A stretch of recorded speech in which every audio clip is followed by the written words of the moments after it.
അറിയാം. പക്ഷേ ഈ അടുത്ത ദിവസങ്ങളിൽ ഈ കവലപ്രസംഗവുമായിട്ട് ബന്ധപ്പെട്ട ഒരു വിവാദം ഉണ്ടായല്ലോ. പക്ഷേ ഞാൻ പറയാത്ത കുറെ കാര്യങ്ങൾ, ഈ പുതുദോഷം സങ്കല്പിക്കുക എന്നൊരു പ്രശ്നമുണ്ട് ഇന്ത്യകാലത്ത്. അത് ഏത് വാക്യം കറക്റ്റ് ഓർക്കുന്നില്ല. ഇവിടെ ആരെങ്കിലും ഓർക്കുന്നുണ്ടോ എനിക്കറിയത്തില്ല. അവരമ്മയപ്പന്മാരെ അനുസരിക്കാത്തവരും അങ്ങനെ പറഞ്ഞു വരുന്ന കൂട്ടത്തിൽ പുതുദോഷം സങ്കല്പിക്കുന്നവരായിരിക്കും. ആ ടൈപ്പ് ഞാൻ പറഞ്ഞതല്ല. ഞാൻ പറയാത്ത ഒരു കാര്യം ഉദ്ദേശിക്കാത്ത ഒരർത്ഥത്തിൽ ഒരുത്തനെടുത്ത് വ്യാഖ്യാനിച്ചു. ഒത്തിരി പ്രാവശ്യം ഞാൻ എൻ്റെ വിവരണം പറഞ്ഞതാണ്. അരമണിക്കൂറിന് ശിഷ്ടം ഞാനൊരു മെസ്സേജ് കൊടുത്തു. ആർക്കാം അതൊന്ന് കേൾക്കണേ. ഇവിടെ കുറെ നല്ല സഹോദരന്മാർ ചേർന്ന് വി ഷീൽഡ് എന്ന് പറഞ്ഞ ഒരു ചാനൽ ഉണ്ടാക്കി. വളരുന്ന സഭകളിലെ ശുശ്രൂഷകന്മാരെയും പ്രയോജനപ്പെടുന്നവരെയും തേജോവധം ചെയ്ത് അതിന്റെ പേരിൽ കാശുണ്ടാക്കുന്ന കുറച്ച്. പക്ഷേ 100 വ്യൂവേഴ്സ് മാത്രമുള്ള ഒരുത്തന് ഇന്ന് ഒരു പ്രധാനപ്പെട്ട നേതാവിനെ വിമർശിച്ചാൽ അവൻ 1000 വ്യൂവേഴ്സ് ആവും. ഈ വ്യൂവേഴ്സ് ഉണ്ടാക്കുക എന്നുള്ള ഒറ്റ കാരണത്തിന് തിരിച്ച് തല്ലാത്തവനെ വിമർശിക്കാനൊക്കെ ഉള്ളൂ. ആത്മീയന്റെ തലയിൽ ഇത് പോകും. അല്ലാത്തവനെ തല്ലി കിട്ടും. തല്ലി കിട്ടാത്ത ആത്മീയനെ നോക്കി വിമർശിക്കുന്ന ഒരു സ്വഭാവമുണ്ട്. അത് തീരെ താഴത്തെ കിടയിലുള്ളവർ. അങ്ങനെയുള്ളവർ മാത്രമേ ഇതിനെയൊക്കെ വിമർശിക്കാറുള്ളൂ. വേറെ ആരും വിമർശിക്കുന്നില്ല. ഇവര് അവന് വ്യൂവർഷിപ്പ് കിട്ടാൻ വേണ്ടി മാത്രം ഇത് കൂട്ടി വളച്ചുകൊണ്ട് എം എ വർഗീസ് പറഞ്ഞു. ഞാൻ അങ്ങനെ പറഞ്ഞില്ല. ദൈവത്തിൻ്റെ അതിപരിശുദ്ധമായ നാമം വാഴ്ത്തപ്പെടുമാറാകട്ടെ. കർത്താവിൽ പ്രിയ സഹോദരീ സഹോദരന്മാരെ, എല്ലാവർക്കും കർത്താവായ യേശു ക്രിസ്തുവിൻ്റെ നാമത്തിലുള്ള സ്നേഹവന്ദനം. ഇന്ന് നമ്മളോടൊപ്പമുള്ളത് പാസ്റ്റർ എം എ വർഗീസാണ്. വളരെ ദീർഘവർഷങ്ങളായി ബാംഗ്ലൂരിൽ താമസിച്ചുകൊണ്ട് സുവിശേഷ വേല ചെയ്യുകയും ലോകത്തിൻ്റെ വിവിധ രാജ്യങ്ങളിൽ കടന്നുപോയി കർത്താവിൻ്റെ മാറ്റമില്ലാത്ത വചനം പ്രഘോഷിക്കുകയും അതോടൊപ്പം തന്നെ അനേകം ആളുകളെ, ഏതാണ്ട് 100,000-ലധികം ആളുകളെ സ്നാനപ്പെടുത്തുകയും ചെയ്തിട്ടുള്ള ഒരു അനുഗ്രഹിക്കപ്പെട്ട ദൈവദാസനാണ് പാസ്റ്റർ എം എ വർഗീസ്. ഇന്ന് പാസ്റ്ററുടെ ജീവിത അനുഭവം നമുക്ക് കേൾക്കുവാനായിട്ടിടയായിത്തീരും. പാസ്റ്ററെ ഗോസ്പൽ TV UP എന്ന ഈ ചാനലിലേക്ക് ഹാർദവമായിട്ട് സ്വാഗതം ചെയ്യുന്നു. പാസ്റ്ററുടെ വിലപ്പെട്ട സമയം ഈ ചാനലിന് അനുവദിച്ചു തന്നതിലുള്ള നന്ദി അറിയിക്കുന്നു. താങ്ക് യു പാസ്റ്ററെ. തന്ന അവസരത്തിനായി ദൈവത്തിന് സ്തോത്രം. പാസ്റ്ററുടെ ജീവിത അനുഭവം കേൾക്കണമെന്ന് വളരെ ആത്മാർത്ഥമായിട്ട് ആഗ്രഹിക്കുന്ന ഒരു വ്യക്തിയാണ് ഞാൻ. പാസ്റ്ററുടെ ഒരു പുസ്തകവും ഞാൻ അതുമായി ബന്ധപ്പെട്ട് വായിച്ചിട്ടുണ്ട്. എന്നാൽ നമ്മുടെ പ്രേക്ഷകർക്ക് പാസ്റ്ററുടെ ആ ജീവിതത്തിലെ വിജയം, ഇന്ന് ഈ ബാംഗ്ലൂർ പട്ടണത്തിൽ തന്നെ ഇത്രയും വലിയ ഒരു സഭ കെട്ടിപ്പടുക്കുവാനും നിരവധി ഭാഷകളിൽ, എൻ്റെ അറിവ് ശരിയാണ്, ഏതാണ്ട് 10-ലധികം ഭാഷകളിൽ ഇവിടെ കൂട്ടായ്മകൾ നടത്തുവാനും ആരാധന നടത്തുവാനും ഒക്കെ ദൈവം പാസ്റ്ററെ ഉപയോഗിച്ചു. ക്രിസ്തീയ ചരിത്രത്തിൽ തന്നെ ഒരു വലിയ സംഭവമായി അടയാളപ്പെടുത്തേണ്ട ഒരു സംഗതിയാണ് പാസ്റ്ററുടെ ജീവിതാനുഭവം. അപ്പോൾ പാസ്റ്ററുടെ ജീവിത വിജയം, പാസ്റ്റർ അനുഭവിച്ച കഷ്ടതകൾ, ദൈവസന്നിധിയിൽ വിശ്വസ്തയോടെ നിന്നത്, ഈ വിഷയമൊക്കെ ആയി ബന്ധപ്പെട്ട് പാസ്റ്ററുടെ ജീവിതാനുഭവം മറ്റുള്ളവരിലേക്ക് എത്തിക്കണം എന്നുള്ള വലിയൊരു ആഗ്രഹത്തോടു കൂടിയാണ് ഞാനിന്ന് പാസ്റ്റർ എടുത്തു വന്നിരിക്കുന്നത്. പാസ്റ്ററുടെ ബാല്യകാലവും മാതാപിതാക്കളെക്കുറിച്ചും ജനിച്ചു വളർന്ന പശ്ചാത്തലത്തെക്കുറിച്ചും ഒന്ന് പറയാമോ? പക്ഷേ ഞാൻ ജനിച്ചതൊരു മാർത്തോമ കുടുംബത്തിലാണ്. 1946 ഞാൻ ജനിക്കുന്നത്. അന്ന് ഇന്ത്യ സ്വാതന്ത്ര്യം കിട്ടിയിട്ടില്ല. ബ്രിട്ടീഷുകാരുടെ അടിമ ഇന്ത്യയിൽ ജനിച്ചതാണ്. അതെ. 12 വയസ്സ് വരെ, അതായത് 11 വയസ്സ് കംപ്ലീറ്റ് ആയി 12ാം വയസ്സിൽ കയറുന്നത് വരെ വീട്ടിലെ ചുറ്റുവട്ടങ്ങളിൽ മാർത്തോമ പള്ളിയുടെ ചുറ്റുവട്ടങ്ങളും ഒക്കെ ആയിട്ട് കഴിഞ്ഞു. എൻ്റെ അപ്പൻ്റെ പേര് മിസ്റ്റർ M.O. എബ്രഹാം എന്നായിരുന്നു. അദ്ദേഹം തുരുത്തിക്കാട് മാർത്തോമ പള്ളിയിലെ ഒരു ആത്മായ ശുശ്രൂഷകനും സൺഡേ സ്കൂളിൻ്റെ ഇൻസ്പെക്ടറും, അങ്ങനെ പൊതുവിൽ മാർത്തോമ സഭയിലെ ആത്മീയ അന്തരീക്ഷത്തിൽ പ്രവർത്തിക്കുന്ന ആളായിരുന്നു. എൻ്റെ അമ്മയുടെ പേര് മേരിക്കുട്ടി എബ്രഹാം എന്നാണ്. സേവിക സംഘത്തിൻ്റെ സെക്രട്ടറി ആയിരുന്നു അമ്മ. അവിടെ ആത്മീയ രംഗത്ത് പ്രവർത്തിക്കുന്ന ഒരാളായിരുന്നു. മാർത്തോമ സഭയുമായി ബന്ധപ്പെട്ട ഒരുപാട് കാര്യങ്ങൾ ഞങ്ങൾക്കുണ്ട്. അങ്ങനെ സഭയുടെ ആക്ടിവിറ്റീസിൽ പങ്കെടുത്തു പോയി. മാർത്തോമയിലെ ഉണർവ് പ്രസംഗകനായിരുന്ന മൂത്തമ്പാക്കൽ കൊച്ചുകുഞ്ഞുപദേശി എന്ന് പറയുന്ന ആളിൻ്റെ സഹപ്രവർത്തകനായിരുന്നു എൻ്റെ അമ്മയുടെ അപ്പന്. മാലിയിലെ കുഞ്ഞുപദേശി എന്നായിരുന്നു അദ്ദേഹം അറിയപ്പെട്ടിരുന്നത്. എൻ്റെ മൂത്ത അമ്മാച്ചനും അതുപോലെയായിരുന്നു. മാലിയിലെ പാപ്പി ഉപദേശി എന്ന് അദ്ദേഹം അറിയപ്പെട്ടിരുന്നു. ഇന്നും മാലിയക്കാർക്ക് നല്ലൊരു സ്ഥാനം വെണ്ണിക്കുളം ചുറ്റുവട്ടങ്ങളിലുണ്ട്. അപ്പോൾ ഇതിനകത്തെല്ലാം ഒരു ആത്മീയ അന്തരീക്ഷത്തിൽ വളരാൻ ദൈവത്തിൻ്റെ കൃപയാൽ കർത്താവ് ഇടയാക്കി. അങ്ങനെ ഇരിക്കുമ്പോഴാണ് വേദപുസ്തകം വായിക്കുന്നത്. ഞാൻ ആ ഭാഗമൊന്നും വിശദീകരിക്കുന്നില്ല, ഒരുപാട് സ്ഥലങ്ങളിൽ ഞാൻ എൻ്റെ സാക്ഷ്യം പറഞ്ഞിട്ടുണ്ട്. വേദപുസ്തകം വായിക്കുന്നത്, വേദപുസ്തകത്തിലൂടെ രക്ഷയെക്കുറിച്ച് മനസ്സിലാക്കുന്നത്. മർത്തോമ സഭയിലായിരുന്നതുകൊണ്ട് ഒരുപാട് ഇടങ്ങളിൽ രക്ഷയെക്കുറിച്ചുള്ള ദൂത് കേട്ടിട്ടുണ്ട്. മർത്തോമ സഭയിൽ തന്നെ പത്യോപദേശവും സത്യോപദേശവും എന്ന രണ്ടായി ഒരു തിരിഞ്ഞ ഒരു കാലഘട്ടമുണ്ട്. ഒരു KO ജോൺ അച്ഛൻ എന്ന് പറയുന്ന ഒരു അച്ഛനുണ്ടായിരുന്നു. അന്ന് ഒരു AC ജോർജ് എന്ന് പറയുന്ന ഒരാളുണ്ടായിരുന്നു. അദ്ദേഹമാണ് പിന്നത്തേതിൽ പാസ്റ്റർ AC ജോർജായി മാറിയത്. ഇവരൊക്കെ അതിശക്തന്മാരായ സുവിശേഷകന്മാരായിരുന്നു മർത്തോമ സഭയിൽ. അങ്ങനെ ഞാൻ സുവിശേഷം കേട്ടിട്ടുണ്ട്, രക്ഷിക്കപ്പെടത്തക്കവണ്ണം. പക്ഷേ വേദപുസ്തകം വായിച്ച് ഒരു ദിവസം എൻ്റെ ബെഡിൽ ഇരിക്കുമ്പോഴാണ് എനിക്ക് രക്ഷയെക്കുറിച്ച് വ്യക്തമായി ബോധ്യമാകുന്നത്. അന്നേരം ഞാൻ എൻ്റെ ബെഡിൻ്റെ ഇടയ്ക്കൽ മുട്ടുകുത്തി യേശുവിനെ രക്ഷകനായി അംഗീകരിച്ചു. അല്ല, ഇത് എത്രാമത്തെ വയസ്സിലായിരുന്നു? 11 വയസ്സ് കഴിഞ്ഞു. 11 വയസ്സുള്ള 12 വയസ്സ് തികയുന്നതിനകം 56 അവസാനമായിട്ട്, 46-ലാണ് എൻ്റെ ജനനം. 56-ൻ്റെ അവസാനമായപ്പോഴത്തേക്ക് 11 വയസ്സാവും. അതിനുശേഷം ഞാൻ ഒരു സ്കൂൾ വിട്ടു വരുന്ന സമയത്ത് ഒരു പ്രസംഗം കേട്ടു, ഒരു കവലപ്രസംഗം. ഈ ദിവസങ്ങളിൽ കവലപ്രസംഗം ഒരു കവലപ്രസംഗം കേട്ടു. ആ കവലപ്രസംഗത്തിൽ പാസ്റ്റർ EC മാത്യു എന്ന് പറയുന്ന ആളാണ് ശുശ്രൂഷിക്കുന്നത്. അദ്ദേഹം ശാസ്ത്രവും ബൈബിളും കൂടെ ചേർത്ത് പ്രസംഗിച്ചു. അതിനെ നാട്ടുകാരായ ആളുകൾ ഒരാൾ എതിർത്തു. തുടർന്ന് അവർ തമ്മിലൊരു വാദപ്രതിവാദം, ഒരു തർക്കമൊക്കെ വെച്ചു. ആ തർക്കത്തിൽ അദ്ദേഹം താൻ പറഞ്ഞ കാര്യങ്ങൾ 100% തെളിയിച്ചുകൊണ്ട് എഴുന്നേറ്റ് പറഞ്ഞു. അദ്ദേഹം MSc ഫിസിക്സ് ഫസ്റ്റ് ക്ലാസ്സിൽ പാസ്സായ ആളായിരുന്നു EC മാത്യു. സോ അദ്ദേഹത്തിന് ആ കപ്പാസിറ്റി ഉണ്ടായിരുന്നു എന്ന് പറഞ്ഞു തെളിയിച്ചു. അന്ന് മുതൽ എൻ്റെ ആശയമായിരുന്നു വേദപുസ്തകവും സയൻസും കൂടെ ചേർത്ത് പറയണമെന്ന്. രണ്ടായാലും അദ്ദേഹത്തിൽ നിന്നാണ് ആദ്യമായി ഞാൻ പെന്തക്കോസ്ത് ഉപദേശം കേൾക്കുന്നത്. അത് 1957-ലാണ്. 57-ൽ കേട്ടു. തുടർന്ന് ഞാൻ യേശുവിനോട് ചേരാൻ സ്നാനമേറ്റു. അതിനെ തുടർന്ന് എൻ്റെ വീട്ടുകാർ എതിർത്തു. അല്ല, ഈ സ്നാനമേൽക്കാനുള്ള ഒരു പശ്ചാത്തലം എന്താ? ഇത് വേദപുസ്തകം ബൈബിൾ വായിച്ചു. വിശ്വസിക്കുന്നവൻ സ്നാനമേൽക്കണം എന്നുള്ള ദൈവപ്രമാണം മനസ്സിലാക്കി. പക്ഷേ വിശ്വസിച്ച ശേഷം സ്നാനപ്പെടുത്തുന്ന ഒരാളിനെ പോലും ഞാൻ കണ്ടില്ല. അന്ന് വരെ ഞങ്ങളുടെ ഗ്രാമത്തിൽ ആരും സ്നാനപ്പെട്ടതായിട്ട് എനിക്ക് അറിവില്ല.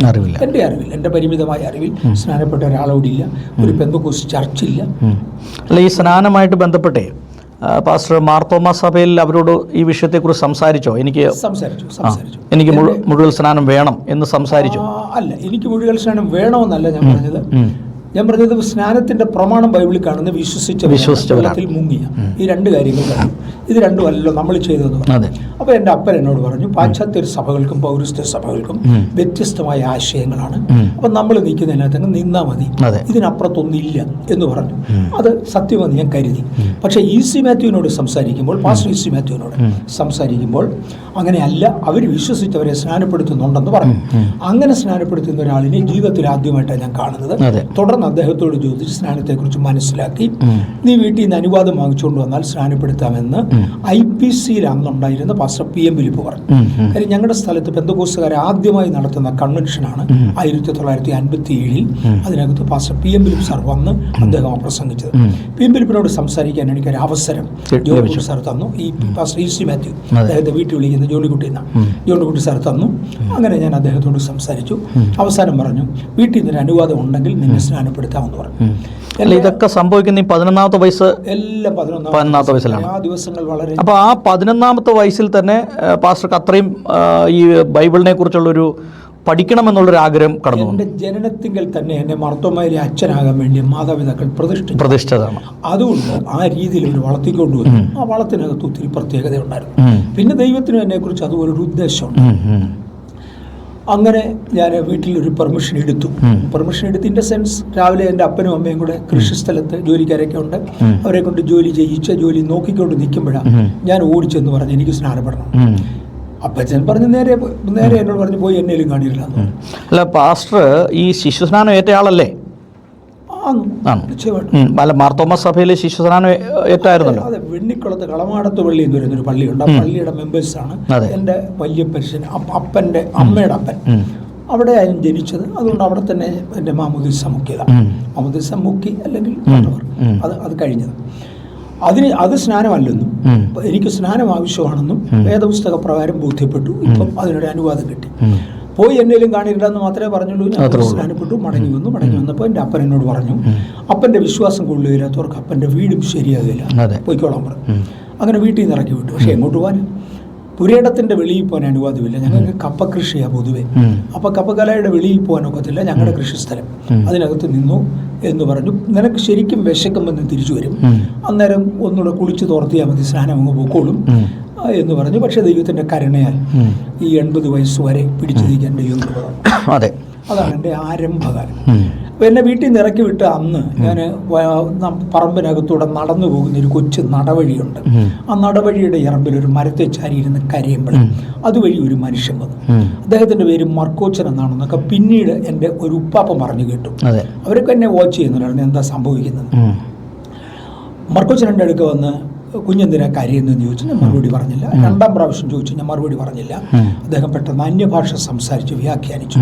അന്നാണ് ഞാൻ അന്യഭാഷ കേൾക്കുന്നത്, ആദ്യമായിട്ട് കേൾക്കുന്നത്. എന്നെ സ്നാനപ്പെടുത്തുന്ന സമയത്തെങ്ങാനും ഫിലിപ്പ് സാർ അന്യഭാഷ പറഞ്ഞു, എനിക്കറിയാൻ അറിയില്ല, പറഞ്ഞതായിട്ട് ഞാൻ ശ്രദ്ധിച്ചില്ല. ഞാൻ ശ്രദ്ധിക്കുന്നത് ഇവിടെയാണ്. അദ്ദേഹം അന്യഭാഷ സംസാരിച്ച് വ്യാഖ്യാനിച്ചു. എന്നോട് പറഞ്ഞു 3-4 കാര്യം പറഞ്ഞു. 1, കുഞ്ഞൊരു പട്ടാളക്കാരനാകും. 2, കുഞ്ഞ് ദൈവത്തിനു വേണ്ടിയും യുദ്ധം ചെയ്യുന്ന ഡബിൾ വേർഡ് സോൾജിയർ ആയിരിക്കും. 3, കുഞ്ഞിൻ്റെ ആയുസ്സിലൊരു ഉണർവ് നടക്കും. 4, ആ ഉണർവിന് വേണ്ടിയാണ് ദൈവം കുഞ്ഞിനെ വെച്ചിരിക്കുന്നത്, വിളിച്ചിരിക്കുന്നത്. ഈ 4 കാര്യങ്ങൾ അദ്ദേഹം പറഞ്ഞു. എൻ്റെ തുടർന്നുള്ള പ്രായോഗിക ജീവിതത്തിൽ 100% എനിക്കത് മനസ്സിലായി. ഞാൻ പട്ടാളക്കാരനായി.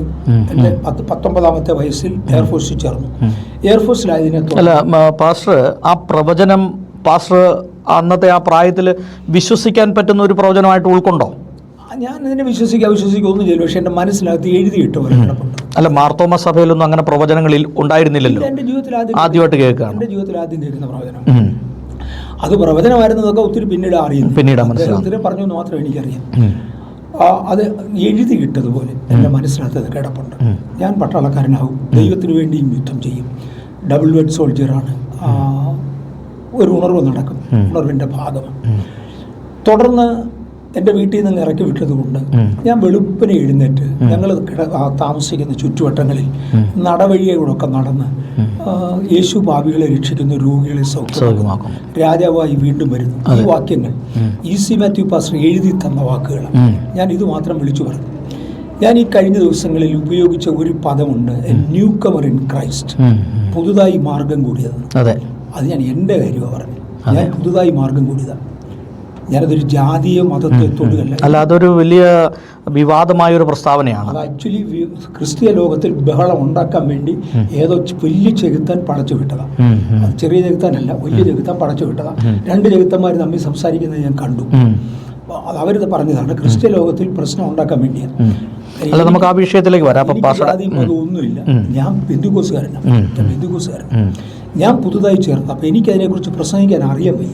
അതുകൊണ്ട് ഈ 3 വാക്യങ്ങൾ എഴുതി തന്നത്, 3 വാചകങ്ങൾ എഴുതി തന്നത് മാത്രം ഞാൻ പറഞ്ഞുകൊണ്ട് കുറച്ച് കഴിഞ്ഞു. ഒരു 3-4 മാസം കൊണ്ട് ചെറിയ സാൽവേഷൻ മെസ്സേജ് പറയാറായി. അന്ന് ഞാൻ കവലകളിൽ നിന്ന് സാൽവേഷൻ മെസ്സേജ്. അപ്പോൾ ആ സമയത്ത് തന്നെ വിദ്യാഭ്യാസം സ്കൂളിൽ നിന്ന് തന്നെ പറഞ്ഞു വിട്ടു. എൻ്റെ സ്കൂളിൽ നിന്നും ആദ്യം സ്നാനപ്പെട്ട വ്യക്തി ഞാൻ. അതുകൊണ്ട് സ്കൂളിൽ നിന്ന് പറഞ്ഞു വിട്ടു. പഠിത്തമൊന്നും ഇല്ലായിരുന്നു. 1 വർഷം ഫ്രീ ആയിരുന്നു. ആ സമയത്ത് നടന്ന് ഞാനിത് ചെയ്തു. പക്ഷെ പക്ഷേ അന്നൊക്കെ ആളുകൾ രക്ഷിക്കപ്പെട്ടു. എനിക്ക് ഈ ആളുകൾ രക്ഷിക്കപ്പെടാതെ കണ്ട് ചുമ്മാ മെനക്കേട് കാണിക്കുന്നവരോട് ഭയങ്കര സങ്കടമാണ്. കാര്യം ഇത്തിൽ കണ്ണികളെന്ന് വേണം വിളിക്കാൻ. ആത്മരോഗത്തിന്റെ സമയം ചൂഷണം ചെയ്ത് മനുഷ്യന്റെ സമയം ശരിക്കും പാസ്റ്ററുടെ ആ ആത്മാർത്ഥത കൊണ്ടാണ് ഈ പറയുന്നത്. അല്ലാതെ ഞാൻ എന്നെ എടുക്കാൻ ഇവിടെ നിൽക്കുന്നത്. അന്നും പ്രയോജനമുണ്ട്.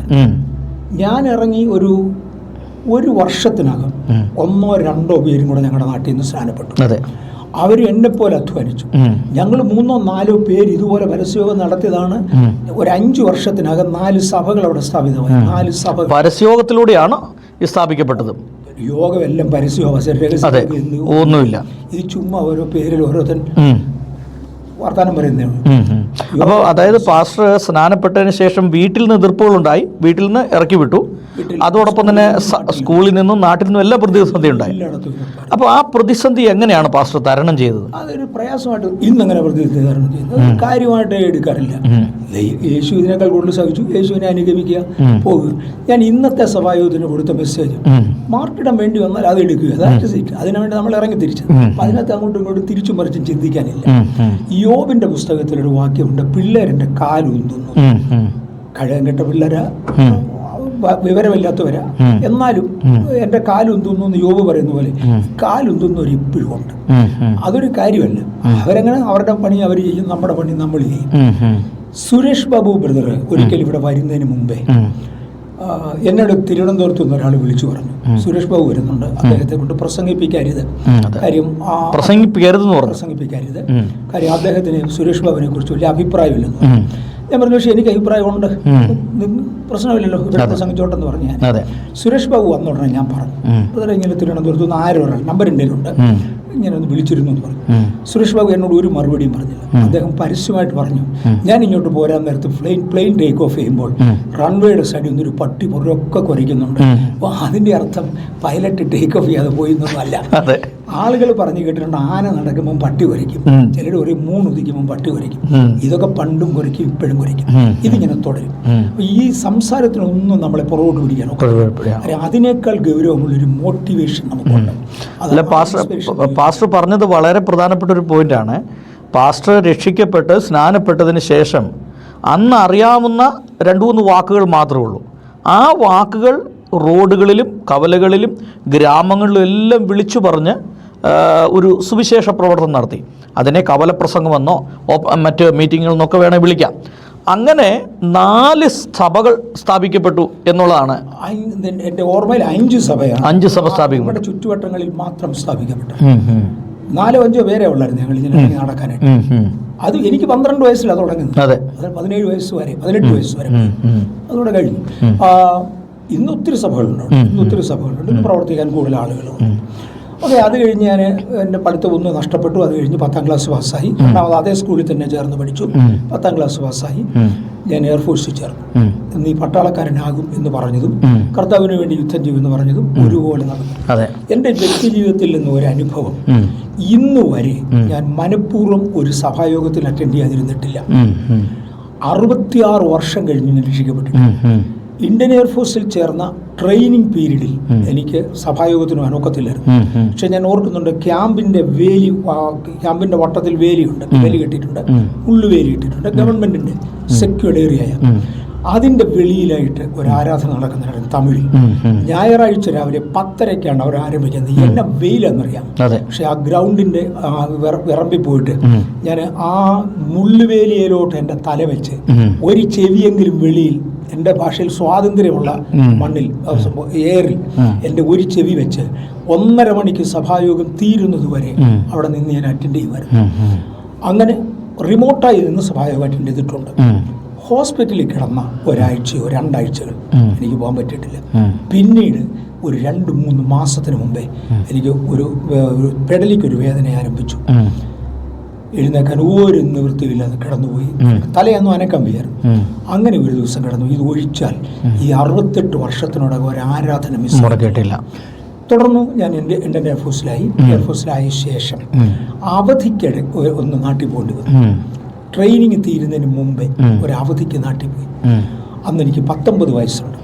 തിരുവനന്തപുരം പട്ടണം ഒന്ന് കാണണമെന്ന് എനിക്ക് ആശയം ഉണ്ടായിരുന്നതുകൊണ്ടും വാര്യവരെയോച്ചായും തിരുവനന്തപുരത്ത് വരുന്നുണ്ടെന്ന് ആരോ പറഞ്ഞതുകൊണ്ടും അത് പറഞ്ഞ ആളിൻ്റെ സഹായത്തോടെ ഞാൻ തിരുവനന്തപുരം വരെ പോയി. പിന്നെ മനസ്സിലായി, അത് പാസ്റ്റർ PD ജോൺസൺ നടത്തിയിരുന്ന ചർച്ച എന്തായാലും സ്ഥലപ്പേരുന്ന പ്ലാമൂട് അങ്ങനെ ഉണ്ടായിരുന്നു തിരുവനന്തപുരത്ത്.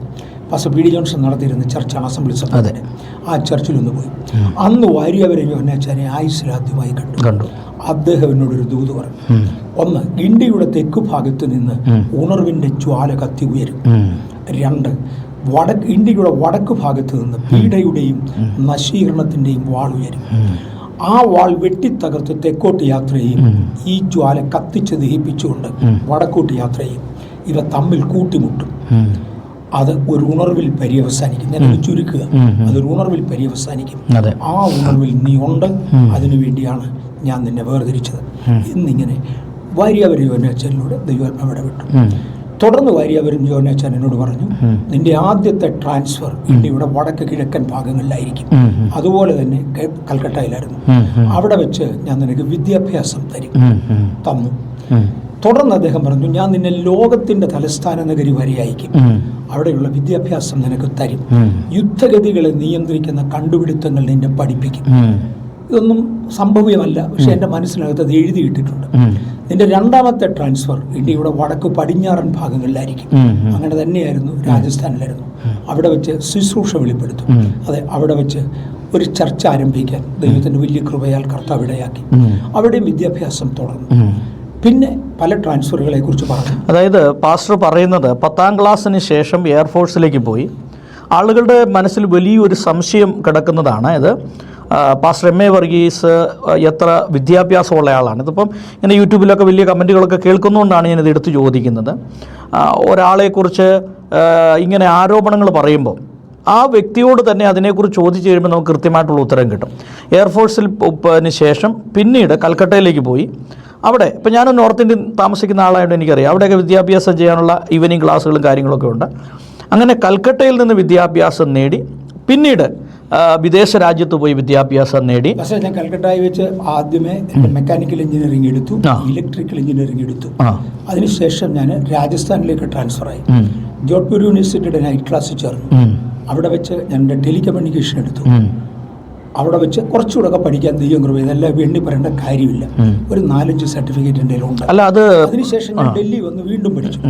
ഞാൻ ചെയ്യുന്ന ഈ ക്രിറ്റിസൈസ് ചെയ്യുന്നവർ എന്നെ ഗുണം ₹5 അതല്ല. അതിൻ്റെ അകത്ത് ഈ ആളുകൾ പിന്നെ പാസ്റ്റർ എവിടെ നിന്നാണ് ഈ ഇത് പഠിച്ചത്, മിഷനെ കുറിച്ച് പഠിച്ചത്, സാറ്റലൈറ്റിനെ കുറിച്ച് പഠിച്ചതെന്നൊക്കെ ഭയങ്കര വിവാദമാണ് ആളുകൾ പറയുന്നത്. അപ്പോൾ ഈ കടമ്പുള്ള ആരും വിവാദത്തിന് വരുന്നില്ല. ഞാൻ തുറന്നു പറയാം. പാസ്റ്റർ പോയിട്ട് എന്തോ പഠിച്ചതെന്ന് ഞാൻ ചോദിച്ചില്ല. കാര്യം ₹5 ശമ്പളം കൂട്ടിത്തരാൻ എനിക്ക് ഒക്കത്തില്ല, കുറയ്ക്കാൻ ഒക്കത്തില്ല. ഞാൻ ഏത് പരമണ്ടര ചോദിക്കാൻ ആരുമല്ല. എൻ്റെ ഓഫീസിലേക്കാണ് ഒരാളിനെ അപ്പോയിന്റ് ചെയ്യുന്നതെങ്കിൽ അന്നേരം ഞാൻ ചോദിക്കാം, നീ എന്ത് പഠിച്ചതാണ്.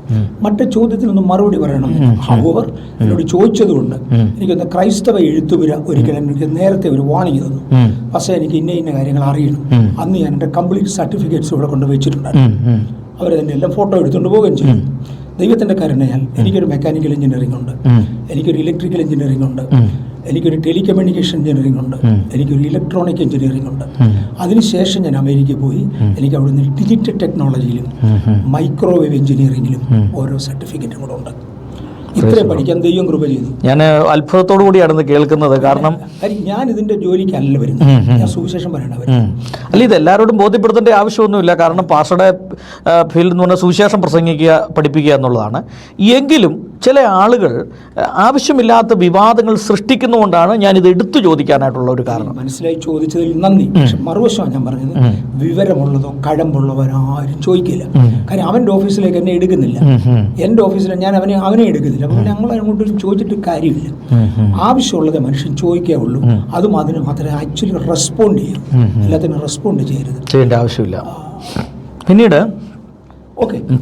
തുടർന്ന് എൻ്റെ ഇന്ത്യക്കകത്ത് മിക്ക സ്ഥലങ്ങളിലും യാത്ര ചെയ്തു. ഇന്ത്യക്കകത്ത് അങ്ങോട്ടും ഇങ്ങോട്ടും യാത്ര ചെയ്തു. ഇതിനിടയ്ക്ക് ഞാൻ വിവാഹിതനായി. വിവാഹ സമയത്ത് പിന്നെയും എൻ്റെ അപ്പൻ ഒരുപാട് നിർബന്ധിച്ചു, മർത്തമായി തന്നെ വന്നിട്ട് മതിയെന്ന്. ഞാനത് സമ്മതിക്കാതെ വന്നതുകൊണ്ട് എൻ്റെ അനിയൻ എന്നേക്കാൾ മുമ്പേ കല്യാണം കഴിച്ചു. ഫാദർ അത് നിർബന്ധിച്ചു. ഞാൻ പറഞ്ഞു വളരെ സന്തോഷം, ഞാൻ കല്യാണം കഴിക്കാൻ വേണ്ടിയല്ല പെന്തക്കോസ്തുകാരനായത്, യേശുവിനെ സേവിക്കാനാണ്. അങ്ങനെ പെന്തക്കോസ്തുകാരനായി യേശുവിനെ സേവിച്ചു. ഓക്കെ, എനിക്ക് ദൈവം ഒരു കുടുംബത്തെ തന്നു. ദൈവത്തിൻ്റെ കൃപയാൽ ഭക്തിയിൽ എൻ്റെ കുടുംബത്തെ വളർത്താൻ കർത്താവ് കൃപ തന്നു. എനിക്കിപ്പോൾ 4 കൊച്ചുമക്കളുണ്ട്. 4 പേരും ഗോസ്പൽ വർക്കില്ല. 4 പേരും ഭക്തിയിൽ ദൈവത്തെ വളർത്താൻ. 2 മക്കൾ മാസ്റ്റേഴ്സാണ്, 2 മരുമക്കൾ 2 പേരും മാസ്റ്റേഴ്സ് ഡിഗ്രി ഹോൾഡേഴ്സാണ്. പക്ഷെങ്കിൽ അവരോട് ജോലി ചെയ്യാൻ ഞാൻ അങ്ങോട്ട് ആവശ്യപ്പെട്ടു. ചെയ്യണമെന്ന് നിർബന്ധമല്ല, ചെയ്യുന്നത് എനിക്ക് സന്തോഷമാണ്. കാര്യം ഞാൻ ജോലിയോടുകൂടെ സുശേഷമല്ലേ 25 വർഷം. അപ്പോൾ അവർ പറഞ്ഞു ഞങ്ങൾക്ക് ഫുൾ ടൈം വർക്കിനോടാണ് താല്പര്യം, മോസ്റ്റ് വെൽക്കം. എൻ്റെ മക്കളോടും ഞാൻ പറഞ്ഞു നിങ്ങൾ ജോലി ചെയ്യണം, ജോലി ചെയ്ത് നിങ്ങൾക്ക് കിട്ടുന്ന ശമ്പളം കൊണ്ട് വേണം. കൊച്ചുമക്കളോടും പറഞ്ഞു നിങ്ങൾ പഠിക്കണം, ജോലി ചെയ്യണം, നിങ്ങളുടെ ശമ്പളത്തോടുകൂടെ നിങ്ങൾ സുവിശേഷം വരിക. പക്ഷേ ഇവർക്കാർക്കും അതിന് താല്പര്യമില്ലായിരുന്നു. അവർ ഫുൾ ടൈം തന്നെ താല്പര്യപ്പെട്ടു നിന്നു. കൊച്ചുമക്കൾ ഇപ്പോൾ എന്താകുമെന്നൊന്നും എനിക്ക് അറിഞ്ഞുകൂടാ. പക്ഷേ കൊച്ചുമക്കൾ 4 പേരും കർത്താവിന് വേണ്ടി കമ്മിറ്റ് ചെയ്ത് കഴിഞ്ഞു ഫുൾ ടൈമിന് വേണ്ടി. ഇപ്പോൾ പാസ്റ്റർ, ഈ വിദ്യാഭ്യാസത്തിന് ശേഷം എന്നാണ് എനിക്കൊരു സുവിശേഷകനായണം അല്ലെ ഒരു സുവിശേഷം പ്രസംഗിക്കണം എന്നുള്ളൊരു ഒരു താല്പര്യം ഉണ്ടായിരുന്നു? 12ാമത്തെ വയസ്സിൽ താല്പര്യം ഇന്ന് വരെ പോയിട്ടില്ല. അല്ല, അതിനുശേഷം ഒരു പാസ്റ്ററായിട്ട് മാറിയതെന്നാണ്. പക്ഷേ അതിങ്ങനെ വളർന്നുകൊണ്ടിരുന്നു എന്ന് മാത്രമേ ഉള്ളൂ. അന്ന് തുടങ്ങിയതാണ്. അത് ഇന്ന് വരെ അതിനകത്തൊന്നൊരു ബ്രേക്ക് ഉണ്ടായിട്ടില്ല. അപ്പോൾ ഈ സുവിശേഷ വേല ചെയ്യുന്നതിനോടൊപ്പം തന്നെ പഠനവും മുമ്പോട്ട് പോയിക്കൊണ്ടിരുന്നു. ജോലി, കുടുംബം, പഠനം, സുവിശേഷമാണ്, എല്ലാം ഒന്നിച്ച് വയ്ക്കണം. ഇത് പോകും, ഇതെല്ലാം ഒന്നിച്ച് പോകണമെന്നേ ഉള്ളൂ. ഞാൻ 1 മണിക്കൂർ എഞ്ചിനീയറിംഗ് സബ്ജക്റ്റ് പഠിക്കുന്നെങ്കിൽ 1 മണിക്കൂർ ബൈബിൾ സബ്ജക്റ്റും പഠിക്കുമെന്ന് ഉറപ്പായിരുന്നു. അന്നും ഇന്നും. ഇന്നിപ്പം ബൈബിൾ പഠിക്കുന്നതേ ഉള്ളൂ, വെളിയിൽ നിന്നൊന്നുമില്ല. അത് ചെയ്തു വന്നു. ഇന്നും വിജയപ്രദമായി അത് കൊണ്ടുപോകാൻ ദൈവം കൃപ ചെയ്തു. അതുകൊണ്ട് ഇത്രയൊക്കെ ഒത്തത്. എനിക്ക് തോന്നുന്നു ഇത്രയുമൊക്കെ വിമർശിക്കുന്ന ആളുകളുടെ കയ്യിൽ നിന്ന് 1 രൂപ ഇടേണ്ടി വന്നിരുന്നെങ്കിൽ ഞാൻ സുവിശേഷ വിലയ്ക്ക് പോകാൻ ഒക്കത്തില്ലായിരുന്നു. ഞാൻ ജോലി ചെയ്തേണ്ടത് ഇവർ ഈ വർത്തമാനം പറയുന്നവർക്ക് അങ്ങോട്ട് എന്തെങ്കിലും കൊടുത്തോണ്ട് പലപ്പോഴും പോകുന്നത്, എപ്പോഴും അല്ല, ഒക്കുമ്പോൾ എന്തെങ്കിലും അങ്ങോട്ട് കൊടുത്തോണ്ടാണ് പോകുന്നത്. അങ്ങനെ കർത്താവ് കൃപ. അതുകൊണ്ടാണ് ആരുടെ അടുക്കൽ ഓച്ചാനിച്ച് നിൽക്കേണ്ട ഒരു സാഹചര്യം വന്നിട്ടില്ല. അപ്പോൾ ഈ ബാംഗ്ലൂർ വന്ന് ഈ സഭ ആരംഭിക്കാനുള്ള ഒരു പശ്ചാത്തലം ഒന്ന് പറയാമോ? എയർഫോഴ്സിനെ എവിടെ കൊണ്ടുവന്നു യോനാച്ചാന്റെ ദൂതിനകത്ത് നിന്നെ വിദേശത്ത് ലോകത്തിന്റെ തലസ്ഥാന നഗരി വരെ അയച്ച് അവിടെയുള്ള വിദ്യാഭ്യാസങ്ങളും യുദ്ധഗതികളെ നിയന്ത്രിക്കുന്ന ഉപകരണങ്ങളും നിന്നെ പഠിപ്പിച്ച് നിന്നെ തിരിച്ചു കൊണ്ടുവരും. ഒടുവിൽ തെക്കോട്ട് മാറ്റി ജോലിയിൽ നിന്നും വിടർത്തി ശുശ്രൂഷയിൽ നിർത്തും. പ്രവചനമായിരുന്നു എന്റെ 1ാം ട്രാൻസ്ഫറിന് മുമ്പേ 18 വർഷത്തിന്റെ പ്രവചനം അദ്ദേഹം നിന്നെ നിർത്തും, അതൊരു ഉണർവിന് വേണ്ടിയാന്ന് പറഞ്ഞു. അങ്ങനെ തന്നെ തെക്കേ ഇന്ത്യക്ക് ട്രാൻസ്ഫർ ആയി. 1981 ഇവിടെ വരുമ്പോൾ എനിക്ക് കേരളത്തിൽ പോകണമെന്നുള്ളതാണ് എൻ്റെ താല്പര്യം. കേരളത്തിൽ പോയി സെറ്റിലാകാൻ വേണ്ടി സകല ക്രമീകരണങ്ങളും ചെയ്തു. അങ്ങനെ നിർത്തുക. സകല ക്രമീകരണങ്ങളും ചെയ്തപ്പോഴാണ് മേരി ഗോവ് ഒരു ദൂതെടുക്കുന്നത്. എനിക്കിതിൻ്റെ ബാംഗ്ലൂരിൽ ആവശ്യമുണ്ട്. എനിക്ക് പക്ഷേ പല രാജ്യങ്ങളിലും ഓപ്പണിങ് കിട്ടി. ദൈവ കരുണയാൽ പല രാജ്യങ്ങളിലും എനിക്ക് അത്യാവശ്യത്തിന് വിദ്യാഭ്യാസമുണ്ട്, പ്രാക്ടിക്കൽ എക്സ്പീരിയൻസും ഉണ്ട്. ഞാനിവിടെ ഒരു പ്രൈവറ്റ് മാനേജറായിട്ട് കുറച്ചാൾ പ്രൊഡക്ഷൻ മാനേജറായിട്ട് കുറച്ച് നാൾ ജോലി ചെയ്തതാണ്. എയർഫോഴ്സിൻ്റെ 18 വർഷം എക്സ്പീരിയൻസ് ഉണ്ട്. ഞാനൊരു 4 വർഷം എയറോനോട്ടിക്കൽ ഡെവലപ്മെൻറ്റ് എസ്റ്റാബ്ലിഷ്മെൻ്റ് എന്ന് പറഞ്ഞ ഒരു R&D ഓർഗനൈസേഷനുണ്ട്, അവിടുത്തെ ജോലി ചെയ്തതാണ്. ഇതെല്ലാം കൂടെ എനിക്ക് ആവശ്യം പോലെ എക്സ്പീരിയൻസും ഉണ്ട്. ദൈവകൃപയാൽ ആവശ്യത്തിൽ കൂടുതൽ വിദ്യാഭ്യാസമുണ്ട്. അപ്പോൾ എനിക്ക് ഏത് രാജ്യത്തും സെറ്റിലാകാൻ വലിയ പ്രയാസമില്ല. എൻ്റെ കൂടെ അമേരിക്കൻ കോഴ്സിന് പോയവർ മുഴുവൻ അവിടെ സെറ്റിൽ തിരിച്ചു വന്നിട്ടില്ല. അന്ന് വെച്ച് അവരുടനെ തിരിച്ചു പോകും. ഇങ്ങനെ എനിക്ക് ചാൻസ് ഉണ്ടായിരുന്നെങ്കിലും കർത്താവിൻ്റെ വേല അതിന് ദൈവത്തിന് എന്നെ ആവശ്യമുണ്ടെന്ന് പറഞ്ഞതുകൊണ്ട് ഞാനിവിടെ നിന്നത്. എൻ്റെ മൂത്ത മകന് വേണ്ടി വിവാഹാലോചനകൾ വരുമ്പോൾ അവൻ അമേരിക്കയിൽ പോയി സെറ്റിലാകത്തക്കതുപോലെ പല ആലോചനകൾ വന്നു. ഒരാൾ എന്നോട് ഇന്ന് വർത്തമാനം പറയാത്ത ആളുണ്ട്. മോനെ അന്ന് പ്രപ്പോസലിന് വേണ്ടി വീട്ടിൽ അവരുടെ മകൾക്ക് വേണ്ടി നല്ലൊരു മോളാണ്. ആ മോക്ക് വേണ്ടി ഇവനുമായിട്ടൊരു പ്രപ്പോസൽ കൊണ്ടുവന്നു. ഞാനിപ്പം പറഞ്ഞു അവനോട് ഇഷ്ടം ചോദിക്കട്ടെ. അവനോട് ചോദിച്ചപ്പോൾ അവൻ പറഞ്ഞു എനിക്ക് ഇന്ത്യയിലെ സുവിശേഷ വലിയ താല്പര്യം, ഞാൻ I am not going out. പോയില്ല എന്നുള്ള കാരണത്താൽ ഇന്ന് അവരെന്നോട് സംസാരിക്കാൻ വിസമ്മതിക്കുന്ന ഒരു സാഹചര്യമുണ്ട്. അങ്ങനെ ഉണ്ട്, ഒന്നിലധികം പേരുണ്ട്. പക്ഷെ കുഞ്ഞുങ്ങളുടെ താല്പര്യവും കർത്താവിൻ്റെ വേല എന്നുള്ളതായിരുന്നു. അത് ബാംഗ്ലൂരായിരുന്നു. പക്ഷെ ഞങ്ങൾ ഇതിനകത്തെല്ലാം ഫലം കണ്ടു. എൻ്റെ മക്കളും ദൈവ കരുണയാൽ ആത്മീയത്തിൽ നിൽക്കാനുള്ള കാരണം എനിക്ക് റിസൾട്ട് ഉള്ളതാണ്. ഞാനൊരു ചമ്മനായി അതിലേലും വായി നോക്കി നടന്നിരുന്നെങ്കിൽ എൻ്റെ മക്കളാരും സുവിശേഷയിലെ വരത്തില്ല. അവരെന്നെ കണ്ടതുകൊണ്ടാണ് മുന്നോട്ട് വരാൻ തീരുമാനിച്ചത്. പക്ഷേ ഇതാണ് ഞാനിവിടെ വരാനുള്ള കാര്യം. എനിക്ക് തോന്നുന്നത് ഇന്നത്തെ സഭായോഗം തന്നെ നമ്മുടെ ഒരു ആവറേജ് സഭായോഗം ഒരു 10,000 വ്യൂസിന് അടുക്കൽ യൂട്യൂബിൽ തന്നെ ഉണ്ട്. യൂട്യൂബിൽ ഹാർവസ്റ്റ് ടെലിവിഷനകത്ത് ബിബി ജോർജിന്റെ വകയാണ് ഹാർവസ്റ്റ് ടെലിവിഷൻ.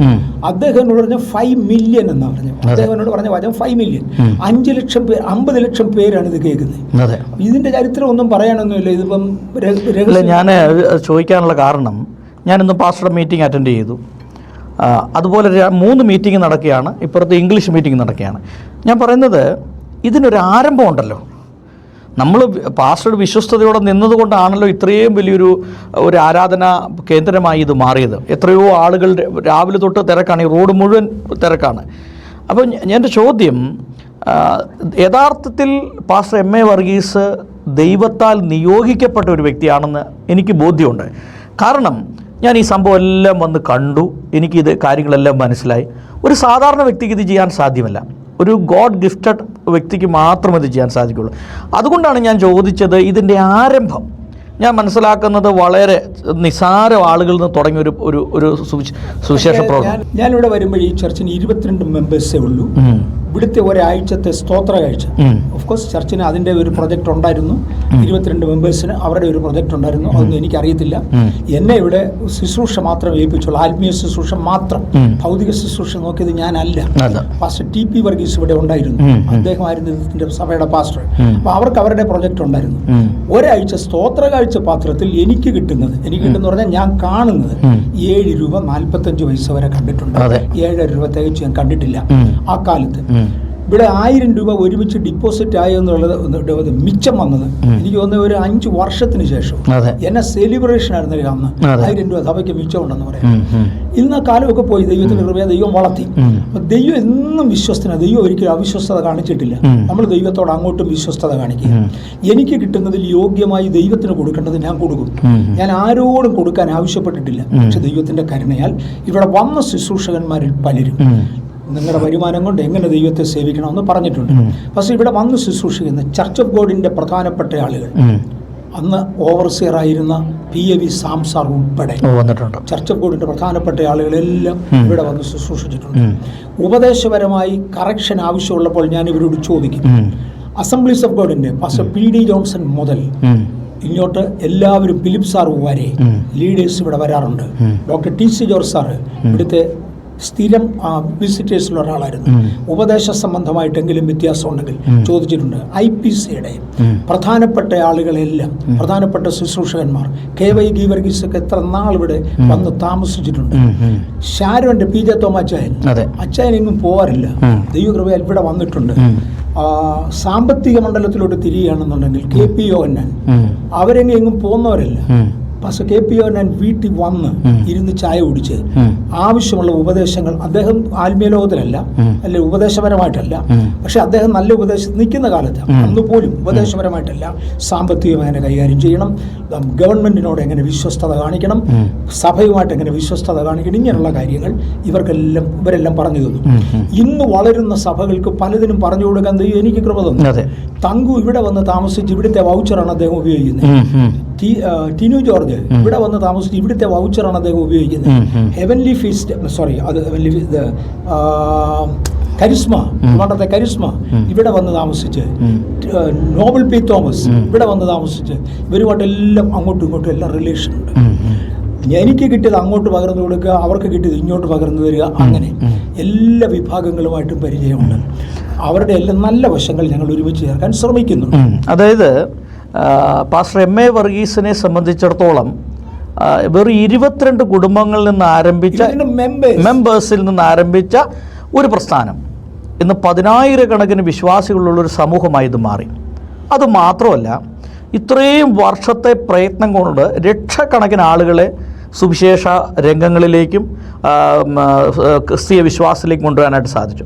വാസ്തവത്തിൽ ബാംഗ്ലൂരിൻ്റെ ഒരു തലവര മാറ്റിയ ഒരു അവസ്ഥയാണ് നമുക്ക് കാണാനായിട്ട് കഴിയുക. ഞാൻ പാസ്റ്ററെക്കുറിച്ച് ഞാൻ കേട്ട 1-2 കാര്യങ്ങൾ പറയാം. ഈ MA വർഗീസ് പാസ്റ്ററിൻ്റെ ഏറ്റവും ഒരു പ്രത്യേകത എന്ന് പറഞ്ഞാൽ ആര് ഫോൺ വിളിച്ചാലും ഫോൺ എടുക്കും. രണ്ടാമത്തെ കാര്യം, ഇത് എത്ര രാത്രിയിലാണെങ്കിലും പാസ്റ്റർക്ക് എടുക്കാൻ പറ്റില്ല, തിരിച്ചു വിളിക്കും.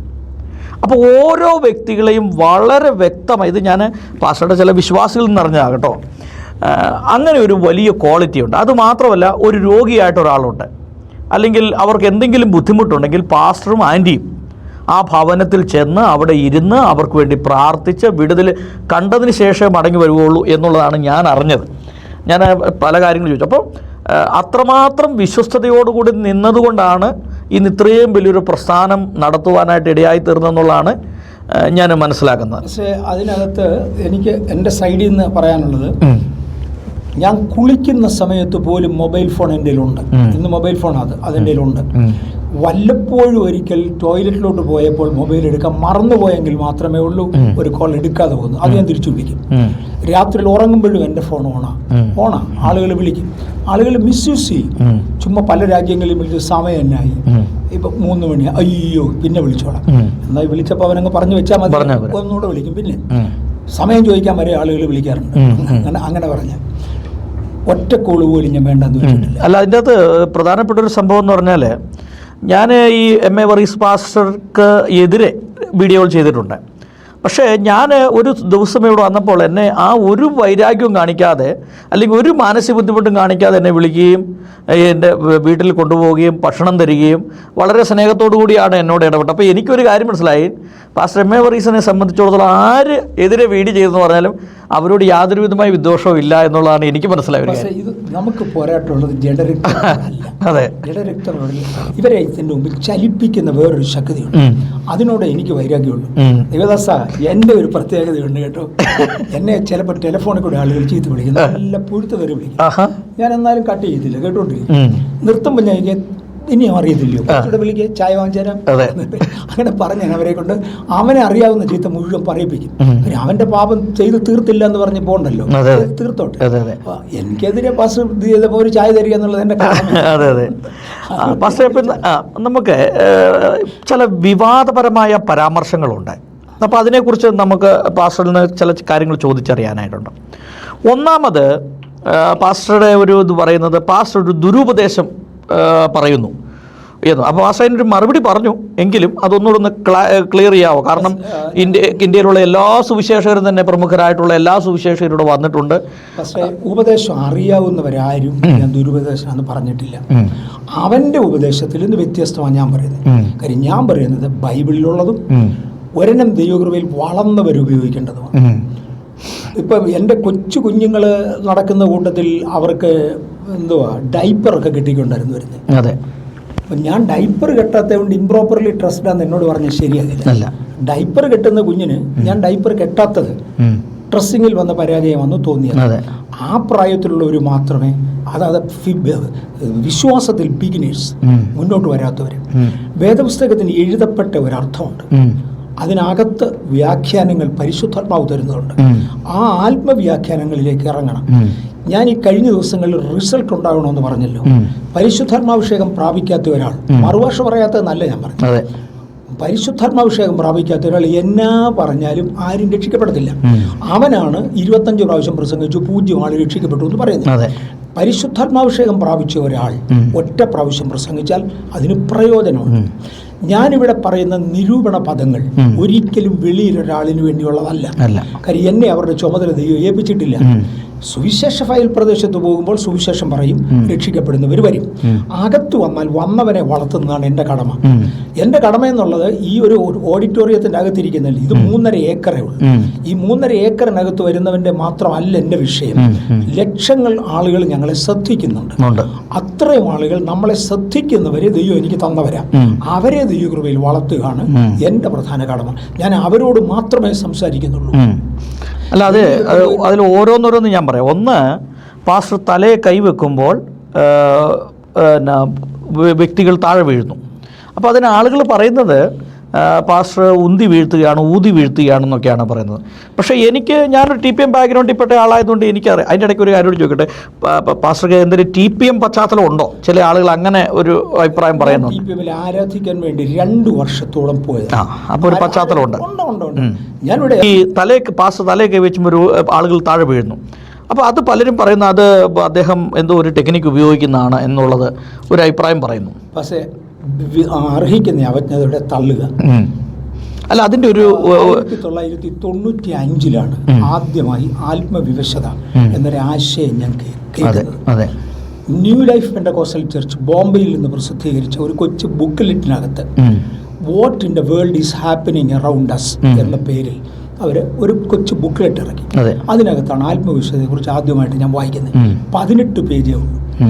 ഞാനത് വായിച്ചു, എനിക്കതിനെക്കുറിച്ച് ഒന്നും മനസ്സിലായില്ല. അതിനെ തുടർന്ന് അവർ തന്ന വാക്യങ്ങൾ കണ്ടു, എനിക്കത് മനസ്സിലായില്ല. കാര്യം കുറച്ച് ഗ്രീക്കും എബ്രാഹിം വാക്കുകളും അതിൻ്റെ അർത്ഥവ്യാഖ്യാനങ്ങളും ഒക്കെ എനിക്കത് ആവശ്യമുള്ളതല്ലായിരുന്നു അന്ന്. പ്രത്യേകിച്ചും എന്നെ ബാധിക്കുന്നില്ല, അതുകൊണ്ട് ഇത് വിട്ടു. പക്ഷേ ഞാൻ ജീക്കോവെ എന്ന് പറയുന്ന ഒരു പ്രോഗ്രാമിന് വേണ്ടി കൊറിയയിൽ പോയി. 1994 ജീക്കോവയ്ക്ക് പോയി. ജീക്കോവെ ചെന്നപ്പോൾ ഡോക്ടർ റോട്രോൺ എന്ന് പറയുന്ന ഒരാൾ, ഒരു ഓസ്ട്രേലിയക്കാരൻ എഴുന്നേറ്റ് പരിശുദ്ധാത്മാവ് ഈ ദിവസങ്ങളിൽ ഉപയോഗിക്കുന്ന ഒരു പ്രത്യേക ടൂളാണ് എന്നും പറഞ്ഞ് അതിനെക്കുറിച്ച് ഒരു പ്രസംഗം നടത്തി. അത് കഴിഞ്ഞപ്പോൾ ഇത് രണ്ടും കൂടെ ഒന്നായിട്ട് എനിക്ക് തോന്നി. ഞാൻ അവിടെ ഒരു ഡൗട്ട് ചോദിച്ചു, ഇതിൻ്റെ പിമ്പിലെ വേദപുസ്തക തത്വം എന്തോ. ഇതിൻ്റെ മറുപടി പറയുന്നത് പീറ്റർ സി വാഗണർ. അന്നത്തെ കാലത്ത് ഇന്ന് അദ്ദേഹം ജീവനോടുണ്ടോന്ന് പോലും എനിക്കറിയാൻ വയ്യ. തിയോളജിക്കൽ ഫീൽഡിൽ ഏറ്റവും കൂടുതൽ ക്വാളിഫൈഡ് ആയ ഒരാളാണ് പീറ്റർ സി വാഗണർ. ചർച്ച് ഗ്രൂപ്പിൻ്റെ ആളാണ്, പ്രയർ വാരിയേഴ്സിൻ്റെ ആളാണ്. അദ്ദേഹമാണ് എന്നോട് തിരിച്ചൊരു ചോദ്യം ചോദിച്ചത്, നീ ഏത് ചർച്ചിനെ പ്രതിനിധീകരിക്കുന്ന ആളാണ്? കാര്യം അന്ന് ജീക്കോവയ്ക്ക് വന്നിരിക്കുന്നത് 4000 മിഷണറിമാരാണ്. 4000 മിഷണറിമാർ. നീ ഏത് ചർച്ചിനെ പ്രതിനിധീകരിക്കും? ഞാൻ പറഞ്ഞ അസംബ്ലീസ് ഓഫ് ഗോഡ്. അടുത്ത ചോദിക്കുന്നത്, നിനക്ക് നാണമില്ലേ ഇത് ചോദിക്കാൻ? എടാ, അസംബ്ലീസ് ഓഫ് ഗോഡുകാരൻ ആത്മവിശ്വാസത്തെക്കുറിച്ച് അറിവില്ലാത്തവനോ? ഇത് പറഞ്ഞത് ബാപ്റ്റിസ്റ്റുകാരനാണ്. ഡോക്ടർ റോട്രോൺ എന്നുള്ളത് ബാപ്റ്റിസ്റ്റുകാരനാണ്. അപ്പോൾ പരിശുദ്ധാത്മാവിന്റെ മൂവുമായി ഇതിനൊക്കെ ഒരു ബന്ധവുമില്ല. Assemblies of God. അദ്ദേഹം ചോദ്യം ഇതാ. പോൾ യോങ് ചോ ഇമ്മീഡിയറ്റ്ലി അതിന് പറഞ്ഞ മറുപടി, ഞാൻ 6 മെമ്പേഴ്സുള്ള ചർച്ചുമായിട്ടിരിക്കുന്ന കാലം മുതൽ ഇതറിയാം, ഇത് നീ ചെയ്യുന്നില്ല, നിനക്ക് ഇതിനെക്കുറിച്ച് പരിചയമില്ല. ജോൺ ഓസ്റ്റൻ അന്ന് ചോദിച്ച ചോദ്യം, പ്രയോജനപ്പെടുന്ന ശുശ്രൂഷകന്മാരിൽ ഇത് ചെയ്യാത്തവർ ആരുണ്ട് കേൾക്കട്ടെ. ഞാനാകപ്പാടെ കൺഫ്യൂഷനായി പോയി. അതിനെ തുടർന്നാണ് അസംബ്ലീസ് ഓഫ് ഗോഡിന്റെ അന്നത്തെ സൂപ്രണ്ടിന്, ജനറൽ സൂപ്രണ്ടിന് പാസ്റ്റർ ബെഥേൽ പി ജയിക്കവിനെ കൊണ്ടൊരു എഴുത്തെഴുതിയിരിക്കുന്നത്. കാരണം ഞാൻ അവിടുന്ന് നേരെ അമേരിക്കയിലോട്ടാണ് പോയത്. ബെഥേൽ പി ജയിക്കവിനെ കൊണ്ട് എഴുത്തെഴുതിച്ചു. അദ്ദേഹം തന്നിരുന്ന റിപ്ലൈ അങ്ങനെ ഒരു ബുക്ക് പബ്ലിഷ് ചെയ്തിട്ടുണ്ട് ആത്മവിശ്വാസത്തെക്കുറിച്ച്. ആ പുസ്തകത്തിനകത്ത് ലെറ്റർ അങ്ങനെ കൊടുത്തിട്ടുണ്ട്. പരിശുദ്ധാത്മാവിന് പല കൃപാവരങ്ങളുണ്ട്. പെന്തക്കോസ്തിന്റെ ആരംഭകാലം മുതൽ ഇതുണ്ട്. ഇത് അംഗീകരിക്കാത്തത് കൊണ്ട് ഒരുത്തിന് ആത്മീയൻ അല്ലെന്ന് പറയത്തില്ലെങ്കിലും ആത്മീയൻ വളരുമ്പോൾ ഈ അനുഭവങ്ങൾ ഉണ്ട്. അദ്ദേഹം എഴുതിയ ചർച്ച് ഓഫ് ഗോഡിന്റെ ജനറൽ ഓവർസിയർക്ക് എഴുതി. അദ്ദേഹത്തിന്റെ റിപ്ലൈ ഇത് തന്നെയായിരുന്നു. ഇതിനെക്കുറിച്ച് അറിവില്ലാത്തവരില്ല. അത് ഒരു കൂട്ടം ആളുകൾ ഒരു ലെവലിന്റെ മേളിൽ ഒരിക്കലും വളരത്തില്ല. പക്ഷെ ഞാൻ പഠിച്ച ഓലപ്പള്ളിക്കൂടത്തിൽ എൻ്റെ കൂടെ പഠിച്ച പല പുള്ളികൾക്ക് ഇന്ന് എ എന്ന് എഴുതാൻ അറിയാൻ വയ്യ. അതിന്റെ അർത്ഥം എ എന്നൊരു അക്ഷരം ഇല്ലെന്ന് പറയില്ലേ. പഠിപ്പിച്ചില്ല എന്നും പറയാൻ പറ്റില്ല. ഓലപ്പള്ളിക്കൂടത്തിൽ പഠിപ്പിച്ചില്ല, അത്രേ ഉള്ള. അതിനെക്കുറിച്ച് ഒന്നുമില്ല. ആത്മലോകത്തിൽ വളരാൻ തുടങ്ങിയപ്പോൾ ഇതെല്ലാം ഉണ്ട്. ഇതിന്റെ എല്ലാം അർത്ഥമുണ്ട്. ഞാൻ പറഞ്ഞു, ഒരളവിന് താഴെയുള്ളവർക്ക് അതായിപ്പോയി. അവരോട് വർക്കുണ്ടാക്കിയിട്ട് കാര്യമില്ല. നന്നാകാനുള്ളതല്ല. നന്നാകാനുള്ളവരുത്. ഞാനിത് അറിയാതിരുന്ന കാലത്ത് ഇത് കണ്ടു. ഞാനതിനെ നിരൂപിച്ചിട്ടില്ല. ഒരു പരിശുദ്ധാത്മാവിനെ നിരൂപിക്കാതെ ദൈവം എന്നെ സൂക്ഷിച്ചു, രക്ഷിച്ചു. അപ്പോൾ ഈ ആത്മവിവശതയെക്കുറിച്ചാണ് പാസ്റ്റർ ഇപ്പോൾ പറഞ്ഞത്. അതൊരു ബിബ്ലിക്കലായിട്ടുള്ളൊരു കാര്യമാണ്. അടുത്തൊരു കാര്യം എന്ന് പറഞ്ഞാൽ ഈ ദശാംശമായി ബന്ധപ്പെട്ട് പാസ്റ്ററുടെ അതൊക്കെ പാസ്റ്റർ അതിനൊക്കെ മറുപടി പറഞ്ഞാണെങ്കിലും ഈ നല്ല നോട്ടുകൾ ഇടുന്നതിനെക്കുറിച്ച് നല്ലത് ദൈവത്തിന് കൊടുക്കണമെന്നാണ് പാസ്റ്റർ ഉദ്ദേശിച്ചതെന്നുള്ളതാണ് ഞാൻ മനസ്സിലാക്കുന്നത്. അപ്പോൾ അത് പാസ്റ്റർക്ക് അനുഭവമുണ്ട്. പാസ്റ്ററുടെ ഒരു വിശ്വാസി എനിക്കതുമായി ബന്ധപ്പെട്ട് അദ്ദേഹത്തിൻ്റെ കയ്യിലൊരു പേഴ്സുണ്ട്. എപ്പോഴും ഏറ്റവും നല്ല നോട്ട് ആ പേഴ്സിൽ വെച്ചിട്ടുണ്ട്. ഞായറാഴ്ച സ്വോത്രാഴ്ച ഇടാൻ വേണ്ടിയിട്ട് എന്നെ അതെടുത്ത് കാണിച്ചു. ഇങ്ങനെ പേഴ്സ് തുറന്ന് എന്നെ എടുത്ത് കാണിച്ചു. ഇതുകൊണ്ടോ പാസ്റ്റർ എം എ വർഗീസ് ഞങ്ങളെ പഠിപ്പിച്ചതാണിത്. അതുകൊണ്ട് ഏറ്റവും നല്ല നോട്ടുകളാണ് ഞാൻ എൻ്റെ പേഴ്സിൽ വെച്ചിരിക്കുന്നത്. അതിൻ്റെ അർത്ഥം ഇത്രേ ഉള്ളൂ, ഏറ്റവും നല്ല ദൈവത്തിന് കൊടുക്കണം. അപ്പോൾ അതൊരു വലിയ വിവാദമായി കീറിപ്പറഞ്ഞ നോട്ടുകൾ ഇടുക. ദൈവത്തോട് വൈരാഗ്യമുള്ളവർക്ക് മാത്രമേ ഇത് വിവാദമായിട്ടുള്ളൂ. ദൈവത്തിന് അല്ല, ഞാൻ അതിൻ്റെ അകത്തൊരു തെറ്റും കണ്ടില്ല. കാരണം ഞാൻ അത് നല്ല കാര്യമാണെന്ന് ഞാൻ പറഞ്ഞോളൂ. ദൈവത്തിന് നല്ലത് കൊടുക്കണമെന്ന് പറഞ്ഞാൽ വിരോധിക്കുന്നവൻ ഏതാണെന്നുള്ളത് ഒറ്റയടിക്ക് അറിയാം. അവനെ വിട്ടുകള, അവരോട് സംസാരിച്ചിട്ട് കാര്യമില്ല. പക്ഷെ എൻ്റെ കയ്യിൽ അല്ല, ഇതിങ്ങനെ കേട്ടിട്ടേ ഈ ദുർബലരായിട്ടുള്ള പല വിശ്വാസികളും ഇങ്ങനെ പാസ്റ്റർ പറഞ്ഞല്ലോ എന്ന് ചിന്തിച്ച് ബുദ്ധിമുട്ടുന്നവരുണ്ട്. അവർക്ക് വേണ്ടിയിട്ടാണ് ഞാൻ ഈ ചോദിക്കുന്നത്, അല്ലാതെ ഈ വിവാദം ഉണ്ടാക്കുന്നവർക്ക് വേണ്ടിയിട്ടല്ല. പക്ഷേ ഞാൻ എൻ്റെ വീട്ടിൽ വരുന്ന ദൈവദാസന്മാരെ യാത്ര അയക്കുമ്പോൾ ഏറ്റവും നല്ല നോട്ടേ അവരുടെ കൊടുക്കത്തുള്ളൂ. എൻ്റെ കയ്യിൽ നോട്ട് പഴകിപ്പോയതുകൊണ്ട് ഞാൻ എൻ്റെ ബാക്ക്ഗ്രൗണ്ട് തീരെ മോശമാണ്. എൻ്റെ കയ്യിൽ നോട്ട് പഴകിപ്പോയതുകൊണ്ട് സത്യം ചൂടുവെള്ളത്തിനകത്ത് സർഫിട്ട് കലക്കി നോട്ട് അതിനകത്തിട്ട് കഴുകി തേപ്പ് വെട്ടി കൊണ്ട് ചൂടാക്കി തേച്ച നിവൃത്ത് ഞാൻ ദൈവദാസന്മാർക്ക് കൊടുത്തിട്ടുണ്ട്. ദൈവത്തിന് അതിത്താഴ്ത് കൊടുക്കുന്ന കണ്ടാ വിചാരിക്കുന്നത്. ദശാംശം കൊടുക്കുന്ന പള്ളിക്കല്ല, ദശാംശം കൊടുക്കുന്ന ദൈവത്തിനാണ്. ഒരു മനുഷ്യന്റെ കൈ കൊണ്ടായിരിക്കും അത് എടുത്തു. അപ്പോൾ അത് ഞാൻ ചോദിക്കട്ടെ, ഈ പുതിയ നിയമം നമ്മൾ പഠിക്കുമ്പോൾ ദശാംശം എന്ന് പറഞ്ഞൊരു ഉപദേശം ഉണ്ടോ? ഇല്ല, ദശാംശം ഒന്നും ഒരു ഉപദേശമില്ല. അതിനേക്കാൾ കൂടിയ ഉപദേശങ്ങളുണ്ട്. അവിടെ പുതിയ നിയമവുമായി ബന്ധമുള്ളവൻ ഇത് അറിഞ്ഞ പോരെ, അല്ലാത്തവൻ ഇത് അറിഞ്ഞിട്ട് തന്നെ എടുക്കുക. പഴയ നിയമത്തിൽ തന്നെ ദശാംശം എന്നുള്ളത് ഒരു ഉപദേശമല്ല, ദൈവിക വെളിപ്പാടാണ്. അബ്രഹാമിനാണ് ആദ്യം ഈ വെളിപ്പാട് കിട്ടുന്നത്. അബ്രഹാം ദൈവത്തിന് സകലത്തിലും ദശാംശം കൊടുത്തു. കഴിഞ്ഞ ആഴ്ച എൻ്റെ മോനെ സബ്ജക്ട് ചർച്ചിൽ പരസ്യമായിട്ട് എടുത്തു. അപ്പോഴവൻ ഒരു കാര്യം കൂടെ പറഞ്ഞു, അബ്രഹാം ഇങ്ങോട്ട് അപ്പം വീഞ്ഞും മൽക്കീസദേക്കിൻ്റെ നിന്ന് വാങ്ങിച്ചു. ദശാംശം വാങ്ങിയിടത്താണ്, തിരുവത്താഴം വാങ്ങിയിടത്താണ് ദശാംശം കൊടുത്തത്. എവിടെയാ ദശാംശം കൊടുക്കേണ്ടതെന്നുള്ളത്, അല്ലെങ്കിൽ എന്നെ ആത്മീയത്തിൽ വളർത്തുന്ന, എനിക്ക് കൂട്ടായ്മ തരുന്ന, എന്നെ റിഫ്രഷ് ചെയ്യുന്ന ഇടത്താണ് കൊടുക്കേണ്ടത്. അതെന്റെ സഭ എന്നാ വരേണ്ടത്.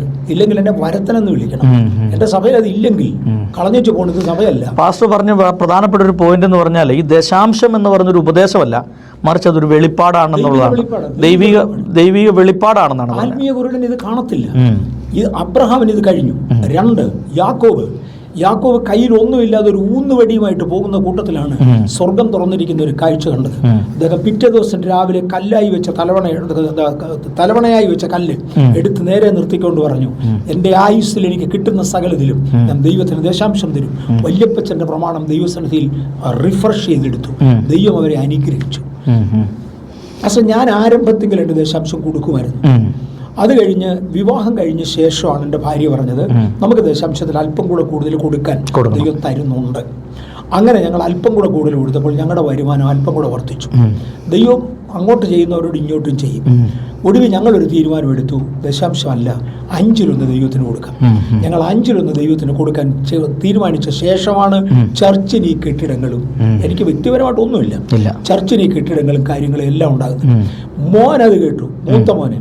അവൻ കല്യാണം കഴിഞ്ഞു വന്നു. അവൻ്റെ ഭാര്യയോട് പറഞ്ഞു, ഡാഡിയും മമ്മിയും വട്ടിക്കോൾ 10-ൽ 5-1 കൊടുക്കുന്നത്, നമുക്ക് ഇച്ചിരി കൂടെ കൂടുതൽ കൊടുക്കാം.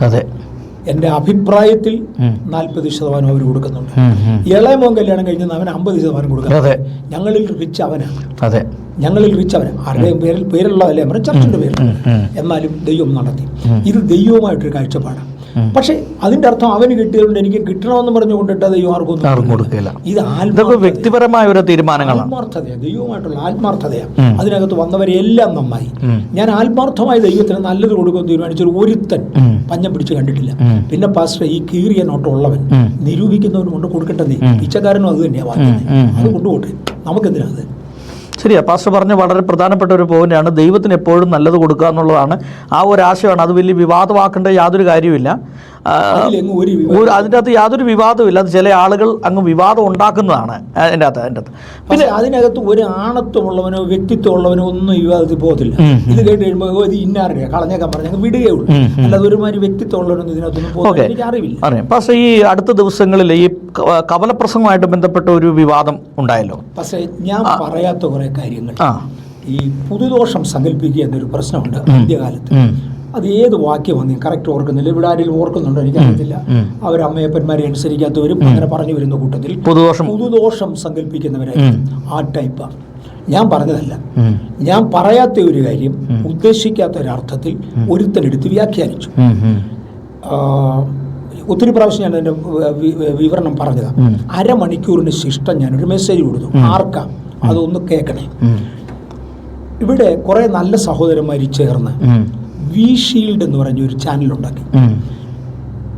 വളരുന്ന സഭകളിലെ ശുശ്രൂഷകന്മാരെയും പ്രയോജനപ്പെടുന്നവരെയും തേജോവധം ചെയ്ത് അതിന്റെ പേരിൽ കാശുണ്ടാക്കുന്ന കുറച്ച്. പക്ഷേ 100 വ്യൂവേഴ്സ് മാത്രമുള്ള ഒരുത്തന് ഇന്ന് ഒരു പ്രധാനപ്പെട്ട നേതാവിനെ വിമർശിച്ചാൽ അവൻ 1000 വ്യൂവേഴ്സ് ആകും. ഈ വ്യൂവേഴ്സ് ഉണ്ടാക്കുക എന്നുള്ള ഒറ്റ കാരണത്തിന് തിരിച്ച് തല്ലാത്തവനെ വിമർശിക്കാനൊക്കെ ഉള്ളൂ. ആത്മീയന്റെ തലയിൽ ഇത് പോകും. അല്ലാത്തവനെ തല്ല് കിട്ടും. തല്ല് കിട്ടാത്ത ആത്മീയനെ നോക്കി വിമർശിക്കുന്ന ഒരു സ്വഭാവമുണ്ട്. അത് തീരെ താഴത്തെ കിടയിലുള്ളവർ. അങ്ങനെയുള്ളവർ മാത്രമേ ഇതിനെയൊക്കെ വിമർശിക്കാറുള്ളൂ. വേറെ ആരും വിമർശിക്കുന്നില്ല. അവന് വ്യൂവർഷിപ്പ് കിട്ടാൻ വേണ്ടി മാത്രം ഇത് കൂട്ടി വളച്ചുകൊണ്ട് MA വർഗീസ് പറഞ്ഞു. ഞാൻ അങ്ങനെ പറഞ്ഞില്ല. ഞാനൊരു ഉദാഹരണം ഓർത്തേച്ചാണ് ഞാൻ ചെയ്തത്. ഈ എൻ്റെ ചർച്ചിനകത്തു നിന്നും ഒരു 3-4 പേര് നമുക്ക് പറഞ്ഞു ചുഞ്ഞു പോരുന്നാൽ മതി എന്നുള്ളൊരു ചിന്താഗതിയിലെത്തി. റിസൾട്ട് ഉണ്ടോ നോക്കണ്ട, അത് ദൈവം അവരും കൂടെ തീർക്കും. നമുക്ക് പോയി ട്രാക്ട് കൊടുക്കാം, നമുക്ക് പോയി സുവിശേഷം പറയാം, ഒന്ന് പ്രസംഗം ചുഞ്ഞു പോരാം. അങ്ങനെ പറഞ്ഞു പോയ 2 പേരുണ്ട്. ഇവരെ എയിം ചെയ്തുകൊണ്ട് തന്നെയാണ് ഞാൻ പറഞ്ഞത്. എൻ്റെ ബഥേൽ ചർച്ചിൻ്റെ മെമ്പേഴ്സ് അല്ല, നമ്മളോട് പറ്റി നിൽക്കുന്നവർ. ഞാൻ ഓർത്ത ഒരു ഉദാഹരണമുണ്ട്. പറഞ്ഞ ഇച്ചിരി കൂടിപ്പോൾ ദയവായിട്ട് എൻ്റെ കേൾവിക്കാര് ആ അർത്ഥത്തിൽ അത് എടുക്കാം. കേരളത്തിൽ ഞങ്ങളുടെ പുരയിടത്തിൽ കുറേ തെങ്ങുണ്ട്. തെങ്ങും തോപ്പുകളുള്ള ആളുകൾ ചില തെങ്ങ് പേട്ടുതേങ്ങ കായ്ക്കും, കേട്ടിട്ടുണ്ടോ? ആ പേട്ടുതേങ്ങ കായ്ക്കും. ഇനി തെങ്ങ് പേട്ടുതേങ്ങ കായ്ക്കുമ്പോൾ അവർ അവസാനം ദേഷ്യം വന്നിട്ട് ചെയ്യുന്നത് ഈ തേങ്ങ എടുത്ത് പതുക്കെ 2ആയിട്ട് കയറും. എന്നിട്ട് ഈ തെങ്ങെ തന്നെ പേട്ടുതേങ്ങ കെട്ടിത്തൂക്കും. തെങ്ങിന് നാണക്കേട് വരുന്നത് ഇതുപോലെ ചില പേട്ടുതേങ്ങ കായ്ക്കുന്നതിന്റെ പേട്ടുതേങ്ങ എടുത്ത് ഞാൻ തേങ്ങ കെട്ടി തൂക്കിയതാണ്, വേറൊന്നും ചെയ്തതല്ല. അത് കറക്റ്റാ. ഇനിയെങ്കിലും നാണക്കേട് ഉണ്ടായിട്ട് ഇവിടെ ഞാൻ 50 പ്രാവശ്യം പ്രസംഗിച്ചിട്ട് ഒരുത്തനെ കിട്ടുന്നില്ല. എന്നിൽ വ്യാപരിക്കുന്ന പരിശുദ്ധാത്മാവാണോ അതോ ദുരാത്മാവാണോ എന്ന് സ്വയം ഒന്ന് ചിന്തിക്കട്ടെ. അതിനുവേണ്ടി ഞാൻ പേട്ടുതെങ്ങ് കിട്ടിയതാ. നല്ല തെങ്ങ് അത് കണ്ടിട്ട് സങ്കടപ്പെട്ടിട്ട് കാര്യമൊന്നുമില്ല. നല്ല തെങ്ങ് പണ്ടും കായ്ക്കും, ഇപ്പോഴും കായ്ക്കും, അത് കായ്ച്ചുകൊണ്ടിരിക്കും. ഞാൻ ഈ പേട്ടുതേങ്ങ കായ്ക്കുന്നതിനെ മാത്രമേ പറഞ്ഞുള്ളൂ, ഒന്നിനും പറഞ്ഞില്ല. അതെടുത്തു കുറെ പേര് അതിന്റെ പുറകെ പോയി ഹൂലൂസ്. ഇന്നും ഒരാളെങ്കിലും സഭായത്തിന് പറഞ്ഞായിട്ട് തോന്നുന്നു? ഇല്ല. ശരി, അത് ഇതിനകത്ത് വേറെ സംഭവമുണ്ട്. പാസ്റ്റർ അത് പറഞ്ഞതിന് ശേഷം ഏതാണ്ട് ഒരു നിരവധി സുവിശേഷകന്മാർ പാസ്റ്ററോടുള്ള വാശിക്ക് കവലപ്രസംഗത്തിന് ഇറങ്ങിയേക്കുക. എന്നിട്ട് ആ വീഡിയോ എടുത്തിട്ട് അവർ എഴുതിയിട്ടെന്ന് ഇത് ബാംഗ്ലൂരുള്ള MA വർഗീസ് പാസ്റ്റർക്കുള്ള മറുപടി കവലപ്രസംഗം നടത്തി വീഡിയോ എടുത്തേക്കുക. എന്നിട്ട് ഇത് ഞാനൊരു 100 എണ്ണമെങ്കിലും കണ്ടു. അപ്പോൾ ആ ഒരു റിസൾട്ട് ഇല്ലയെന്ന് മാത്രമല്ല, പാസ്റ്റർ അങ്ങനെ പറഞ്ഞുകൊണ്ട് കുറേ പേര് കവലപ്രസംഗത്തിന് തുനിയും കൂടെ ചെയ്തു. അപ്പോൾ അങ്ങനെ ഒരു കാര്യം കൂടെ അതിൻ്റെ അകത്ത് ഉണ്ടായിട്ടുണ്ട്. അപ്പോൾ എന്തായാലും പാസ്റ്റർ ഇത് പറഞ്ഞത് നമ്മൾ എന്ത് കാര്യം ചെയ്താലും അതിൻ്റെ അകത്ത് ഒരു റിസൾട്ട് വേണമെന്നുള്ളതാണ്. ഇപ്പം ഞാൻ അവരോട് റിസൾട്ട് ഓറിയന്റഡ് ആണ്. റിസൾട്ട് ഇല്ലാത്ത ഒരു ക്ലർക്കിനെ ചർച്ചിൽ നിയമിച്ചാൽ, ചർച്ചിൻ്റെ കാര്യം, അതിനൊരു ജോലിയുണ്ട്. ആ ജോലി ഞാനിവിടെ വന്നെന്ന് പറഞ്ഞിട്ടായില്ല. കോലത്തെ പെരയ്ക്ക് ഓല ചണ്ട് എന്നൊരു ഫ്രേസ് ഞങ്ങളുടെ നാട്ടിലുണ്ടായിരുന്നു. എൻ്റെ കൊച്ചില് കോലത്തെന്ന് പറഞ്ഞൊരു വീടുണ്ടായിരുന്നു, വലിയ വലിപ്പമുള്ള വീടാണ്. അപ്പോൾ അക്കാലത്ത് ഓല കെട്ടിയ വീടുകളാണ് അധികവും. ഈ കോലത്തെ പെര കിട്ടുന്ന അന്ന്, ആണ്ടിലൊരിക്കൽ ഇത് അഴിച്ചു കിട്ടും, അന്ന് ഓല ചണ്ടാൻ ആളുകളെ വിളിക്കും, നാട്ടുകാരെ മൊത്തം വിളിക്കും. അപ്പം പിന്നെ എന്തെങ്കിലും ഒരു ആവശ്യത്തിന് കോലത്തിയല്ലേ, എനിക്ക് 1 രൂപ വേണം, അല്ലെങ്കിൽ ഒരു ചക്ക വേണം, അല്ലെങ്കിൽ ഇച്ചിരി കപ്പ വേണം, എന്തെങ്കിലും പറഞ്ഞ് അവിടെ ചെല്ലുമ്പോൾ കോലത്തെ കാരണവരൊരു ചോദ്യം ചോദിക്കും, കോലത്തെ പേരേക്ക് ഓല ചാണ്ടാൻ വന്നിരുന്നോടാന്ന് ചോദിക്കും. ഒരു നാട്ടുകാർ കൂടിയേ ഒക്കുള്ളൂ. അപ്പം സത്യം പറയാൻ വേണ്ടി പലരും ചെയ്യുന്നത് അവരവരുടെ വീടുകളിൽ ഇന്ന പിടിച്ച് കോലത്തെ പെരയ്ക്കെന്ന് പറഞ്ഞ് ഒരു ചാണ്ടുണ്ട്. ഇതുപോലെ കോലത്തെ പെരയ്ക്ക് ഓല ചാണ്ടിയതാണോ, അതോ വല്ലതും കോലത്ത് എത്താൻ വേണ്ടിയാണോ, ഒരുത്തനെ രക്ഷിക്കാൻ വേണ്ടിയാണോ, അത് ചുമ്മാ നാട്ടുകാർക്ക് ശല്യം ഉണ്ടാക്കാനാണോ? അത് സ്വയം ചിന്തിക്കണം. എന്റെ ചോദ്യം അതേ ഉള്ളൂ. അവരെന്തും കാണിക്കട്ടെ, എനിക്കതിനകത്ത് വിഷയമില്ല. പക്ഷെ എന്നോട് ബന്ധപ്പെട്ടവർ ഫലം കഴിക്കുന്നവരാകണം. നിങ്ങൾ വളരെ ഫലം. പാസ്റ്ററുമായി ബന്ധപ്പെട്ട ആളുകളോടാണ് ശരിക്കും അത് പറഞ്ഞത്. ഞാൻ വെളിയിൽ ഒരാളോട് സംസാരിക്കാറില്ല, അല്ലെ ഇതുപോലെ സംസാരിക്കാൻ വരുന്നവരോട്. ഇതിപ്പോ എന്റെ ആളായിട്ട് കണ്ടുകൊണ്ടാണ് സംസാരിക്കുന്നത്. അല്ലെങ്കിൽ ഞാൻ വർത്താനം പറയാൻ പറ്റത്തില്ല, എനിക്കെന്ത് കാര്യം. ഓക്കെ പാസ്റ്റർ, പിന്നീട് പാസ്റ്റർ പറഞ്ഞൊരു സംഭവം എന്ന് പറഞ്ഞാൽ ഈ അന്യഗ്രഹ ജീവികളെ കുറിച്ചാണ്. അതിനെക്കുറിച്ചൊന്ന് വ്യക്തമാക്കുക. അന്യഗ്രഹ ജീവികളുണ്ടെന്ന് എനിക്കറിയാം, കാരണം ഞാൻ അതുമായി ബന്ധപ്പെട്ട് മനസ്സിലാക്കിയിട്ടുണ്ട്. അപ്പോൾ പാസ്റ്റർ എന്താണ് അതും അതിനെക്കുറിച്ച് മനസ്സിലാക്കിയതും എന്താണ് അതിനെക്കുറിച്ച് പറയാനായിട്ടുള്ളത്? ഈ പറയുന്ന പല പുള്ളികളെയും പള്ളി കൊടുത്ത് വിട്ടാൽ കുറച്ച് പഠിച്ചു കഴിയുമ്പോൾ ഇതങ്ങ് മാറും. അന്യഗ്രഹ ജീവികളുണ്ടെന്ന് ആർക്കും അറിയാൻ വയ്യാത്തവൻ ഏതാ? അല്ല, നമ്മുടെ പല പെന്തക്കോസ് പാസ്റ്റർമാർക്കും അറിയില്ല. വിദ്യാഭ്യാസമുള്ള ആളുകൾക്കറിയാം. അവരുടെ പള്ളി കൊടുത്ത് പോയാൽ ആ പ്രശ്നം അങ്ങ് മാറുന്നതേ ഉള്ളൂ. ഇവിടെ എനിക്ക് ഹിന്ദു മാർഗത്തിൽ നിന്ന് റീസെന്റ് രക്ഷിക്കപ്പെട്ടു വന്ന ഒരു മോള് കഴിഞ്ഞ പ്രാവശ്യം വിവാദം വന്നപ്പോൾ അവൾ IAS ചെയ്തുകൊണ്ടിരിക്കുക. അവൾ എൻ്റെ അടുത്ത് അങ്കിളെ നമ്മുടെ ഉപദേശിമാർ ആരും പള്ളി കൊടുത്ത് പോയതല്ല, ഇവിടെ ചോദ്യമാണ്. അവൾ IAS ചേർന്നതാണ്, അവൾ IAS ചെയ്തുകൊണ്ടിരിക്കുക. അന്ന് നമ്മുടെ ഉപദേശിമാരും പള്ളി കൊടുത്ത് പോയതില്ല. ഞാൻ പറഞ്ഞു എൻ്റെ കുഞ്ഞെ വിട്, അത് നിന്റെ ജോലിയല്ല, അവരെന്തെങ്കിലും പറയട്ടെ, അത്ര തന്നെ. അന്യഗ്രഹ ജീവികളെ കുറിച്ച് പറയാത്ത ശാസ്ത്രജ്ഞന്മാരുണ്ട്. ഇന്ന് ജീവനോടിരിക്കുന്ന ശാസ്ത്രജ്ഞന്മാരിൽ ഒന്നാമൻ എൻ്റെ അറിവുകളും തിയറിറ്റിക്കൽ ഫിസിക്സ് ഡിപ്പാർട്ട്മെന്റിൽ ന്യൂയോർക്ക് യൂണിവേഴ്സിറ്റിയുടെ മെയിൻ HOD ആയിരിക്കുന്ന മിഷിയ കാക്കുവാണ്. എൻ്റെ അറിവിൽ വാനശാസ്ത്രത്തിൽ ഏറ്റവും മുൻപിൽ നിൽക്കുന്നത്. അതിനു മുമ്പേ ജീവനോടിരുന്നയാള് സ്റ്റീഫൻ ഹോക്കിങ്സ് പറഞ്ഞിരുന്ന ഒരു വാചകം ഞാൻ റെക്കോർഡ് ചെയ്ത് വെച്ചിട്ടുണ്ട്. സ്റ്റീഫൻ ഹോക്കിങ്സ് പറഞ്ഞ വാചകം ഞാൻ റെക്കോർഡ് ചെയ്ത് വെച്ചിട്ടുണ്ട്. അദ്ദേഹം പറഞ്ഞിരുന്നത്, അന്യഗ്രഹ ജീവികളെ, ഏലിയൻസിനെ ആകർഷിക്കാൻ ദയവായി ശ്രമിക്കരുത്. They are already in your courtyard. Only thing you have no device to find them out. അവരെ കണ്ടുപിടിക്കാൻ നിങ്ങൾക്ക് മാർഗമില്ല. പക്ഷെ നിങ്ങളുടെ പറമ്പിൽ, അത് നിങ്ങളുടെ മുറ്റത്ത് അത് ഇരിപ്പുണ്ട്. അതിനെ ആരും ആകർഷിക്കരുത്. അത് ഒരു വലിയ ദിവസം മനുഷ്യവർഗത്തെ ചവിട്ടി തൂത്തേച്ച് അത് ഭരണമേറ്റെടുക്കും. അതുകൊണ്ട് അതിന് പോകരുത്. ഈ അദ്ദേഹം പറഞ്ഞിരുന്ന രണ്ടാമതൊരു സ്റ്റേറ്റ്മെന്റ്, ചില പുള്ളികൾ ഈ അധികം വസ്ത്രമില്ലാതെ നടക്കും. മിനിമം വസ്ത്രം അരയ്ക്ക് 6 ഇഞ്ച്, ഇച്ചിരൂടെ മേളിലോട്ട് മാറി പെൺപിള്ളേരാണെങ്കിൽ 3 ഇഞ്ച് കെട്ടിക്കൊണ്ട് നടക്കുന്നവരുണ്ട്. അങ്ങനെ അധികം വസ്ത്രം ധരിക്കാതെ നടക്കുന്ന ആളുകൾ. അയാളുടെ വാചകം ഞാൻ അതുപോലെ ആവർത്തിക്കാം. സ്റ്റീഫൻ ഹോക്കിങ്സിന്റെ വാചകം, next time when you visit a departmental store, you may see a person looking like a human, but dressed in a minimum possible cloth. Do not be assured that it is a human. It could be an alien dressed up in that style to attract you and cheat you. അദ്ദേഹത്തിന്റെ വാചകമാണ്. ഈ മിഷിയാക്കാക്കു New York യൂണിവേഴ്സിറ്റിയുടെ main ഓഡിറ്റോറിയത്തിൽ ഒരു conference നടക്കുമ്പോൾ ഇതുപോലൊരു പെണ്ണ് എഴുന്നേറ്റ്, ഇച്ചിരിയും ഡ്രസ്സേ ഉള്ളൂ, ഡ്രസ്സ് ശരിക്കിടാതെ എഴുന്നേറ്റ് വന്നു. അപ്പോൾ അദ്ദേഹം പലതിനെക്കുറിച്ച് സംസാരിച്ച കൂട്ടത്തിൽ നമ്മൾ നാച്ചുറാലിറ്റിയിലേക്ക് മടങ്ങി വരണം എന്നൊക്കെ പറഞ്ഞ് അങ്ങനെ സെക്സ് തൊട്ടു. ആ പെണ്ണ് എഴുന്നേറ്റ് ചോദിച്ചൊരു ചോദ്യം, am I an and that I should keep up all this? I am civilized. അപ്പോൾ പുള്ളിക്കാരൻ ഇങ്ങനെ തിരിഞ്ഞൊരു നോട്ടം നോക്കി ചോദിച്ചു, you feel you are civilized? Civilized which degree എന്ന് ചോദിച്ചാൽ പെണ്ണിന് അറിയത്തില്ല. അദ്ദേഹം പറഞ്ഞു, there are only 3 civilizations. ഒന്നാമത്തേത് പ്ലാനറ്റൽ ലെവൽ ഏറ്റവും താണത് ഗ്ലോബൽ ലെവൽ സിവിലൈസേഷൻ. അതിനകത്ത് സമുദ്രജലത്തിന്റെ നിരപ്പ് ഉയർത്താനും താക്കാനും കഴിയണം. അല്ലെ യു ആർ നോട്ട് സിവിലൈസ്ഡ്. അത് ഏറ്റവും താണ സിവിലൈസേഷനാണ്. You are trying to imitate a alien who want to cheat you to their dress code. അദ്ദേഹം പറഞ്ഞ വാചകമാണ്. ഇവിടെ ഒരുത്തൻ ഓലപ്പള്ളി പിടിച്ച് പോയതാ ഏലിയൻ ഇല്ലെന്ന് പറഞ്ഞാൽ ഇല്ല. ഏലിയൻസ് ഉണ്ട് എന്നുള്ളത് ശാസ്ത്രജ്ഞന്മാർ പറയുന്ന കാര്യങ്ങളാണ്. പൊതുവെ ബൈബിൾ അതിനെക്കുറിച്ച് പറയുന്നില്ല. ബൈബിൾ ദൈവത്തിന്റെ പുത്രന്മാർ മനുഷ്യ സ്ത്രീകളെ വിവാഹം കഴിച്ചു. കാനമച്ചർ ഉൾപ്പെടെ, സോറി ആ പദം എഡിറ്റ് ചെയ്താൽ നല്ലതാ, ഒരു ശ്രേഷ്ഠന്മാരായ ആളുകൾ ഉൾപ്പെടെ അതിനെക്കുറിച്ച് പറയുന്നത് ഞാൻ കേട്ടിട്ടുണ്ട്. അത് ഷേത്തിന്റെ പെൺപിള്ളേരെ കല്യാണം കഴിച്ച, കായന്റെ ആൺപിള്ളേരെ ഷേത്തിന്റെ പെൺപിള്ളേരെ കല്യാണം കഴിച്ച കാര്യമാണ്. മോനെ അങ്ങനെയാണെങ്കിൽ ഏലിയൻസ് ഉണ്ടാകത്തില്ല. അങ്ങനെ ആണെന്നുണ്ടെങ്കിൽ മല്ലന്മാര് രാക്ഷസന്മാരുണ്ടാകത്തില്ല. അവരുടെ മക്കൾ രാക്ഷസന്മാരായിരുന്നു. അങ്ങനെ വായിക്കുന്നത്. 100% അത് മനുഷ്യബന്ധമല്ല, മനുഷ്യബന്ധത്തിന്റെ വെളിയിലാണ്. അവരുടെ DNA വാസ് ഡിഫറെന്റ്. അവരുടെ DNA വ്യത്യസ്തമാണ്. അതായിരുന്നു ഏലിയൻസ്. ആ വീണുപോയ ദൂതനെയാണ്. ശാസ്ത്രത്തിന്റെ ഭാഷയിൽ അവരെ ഏലിയൻ എന്ന് വിളിക്കും.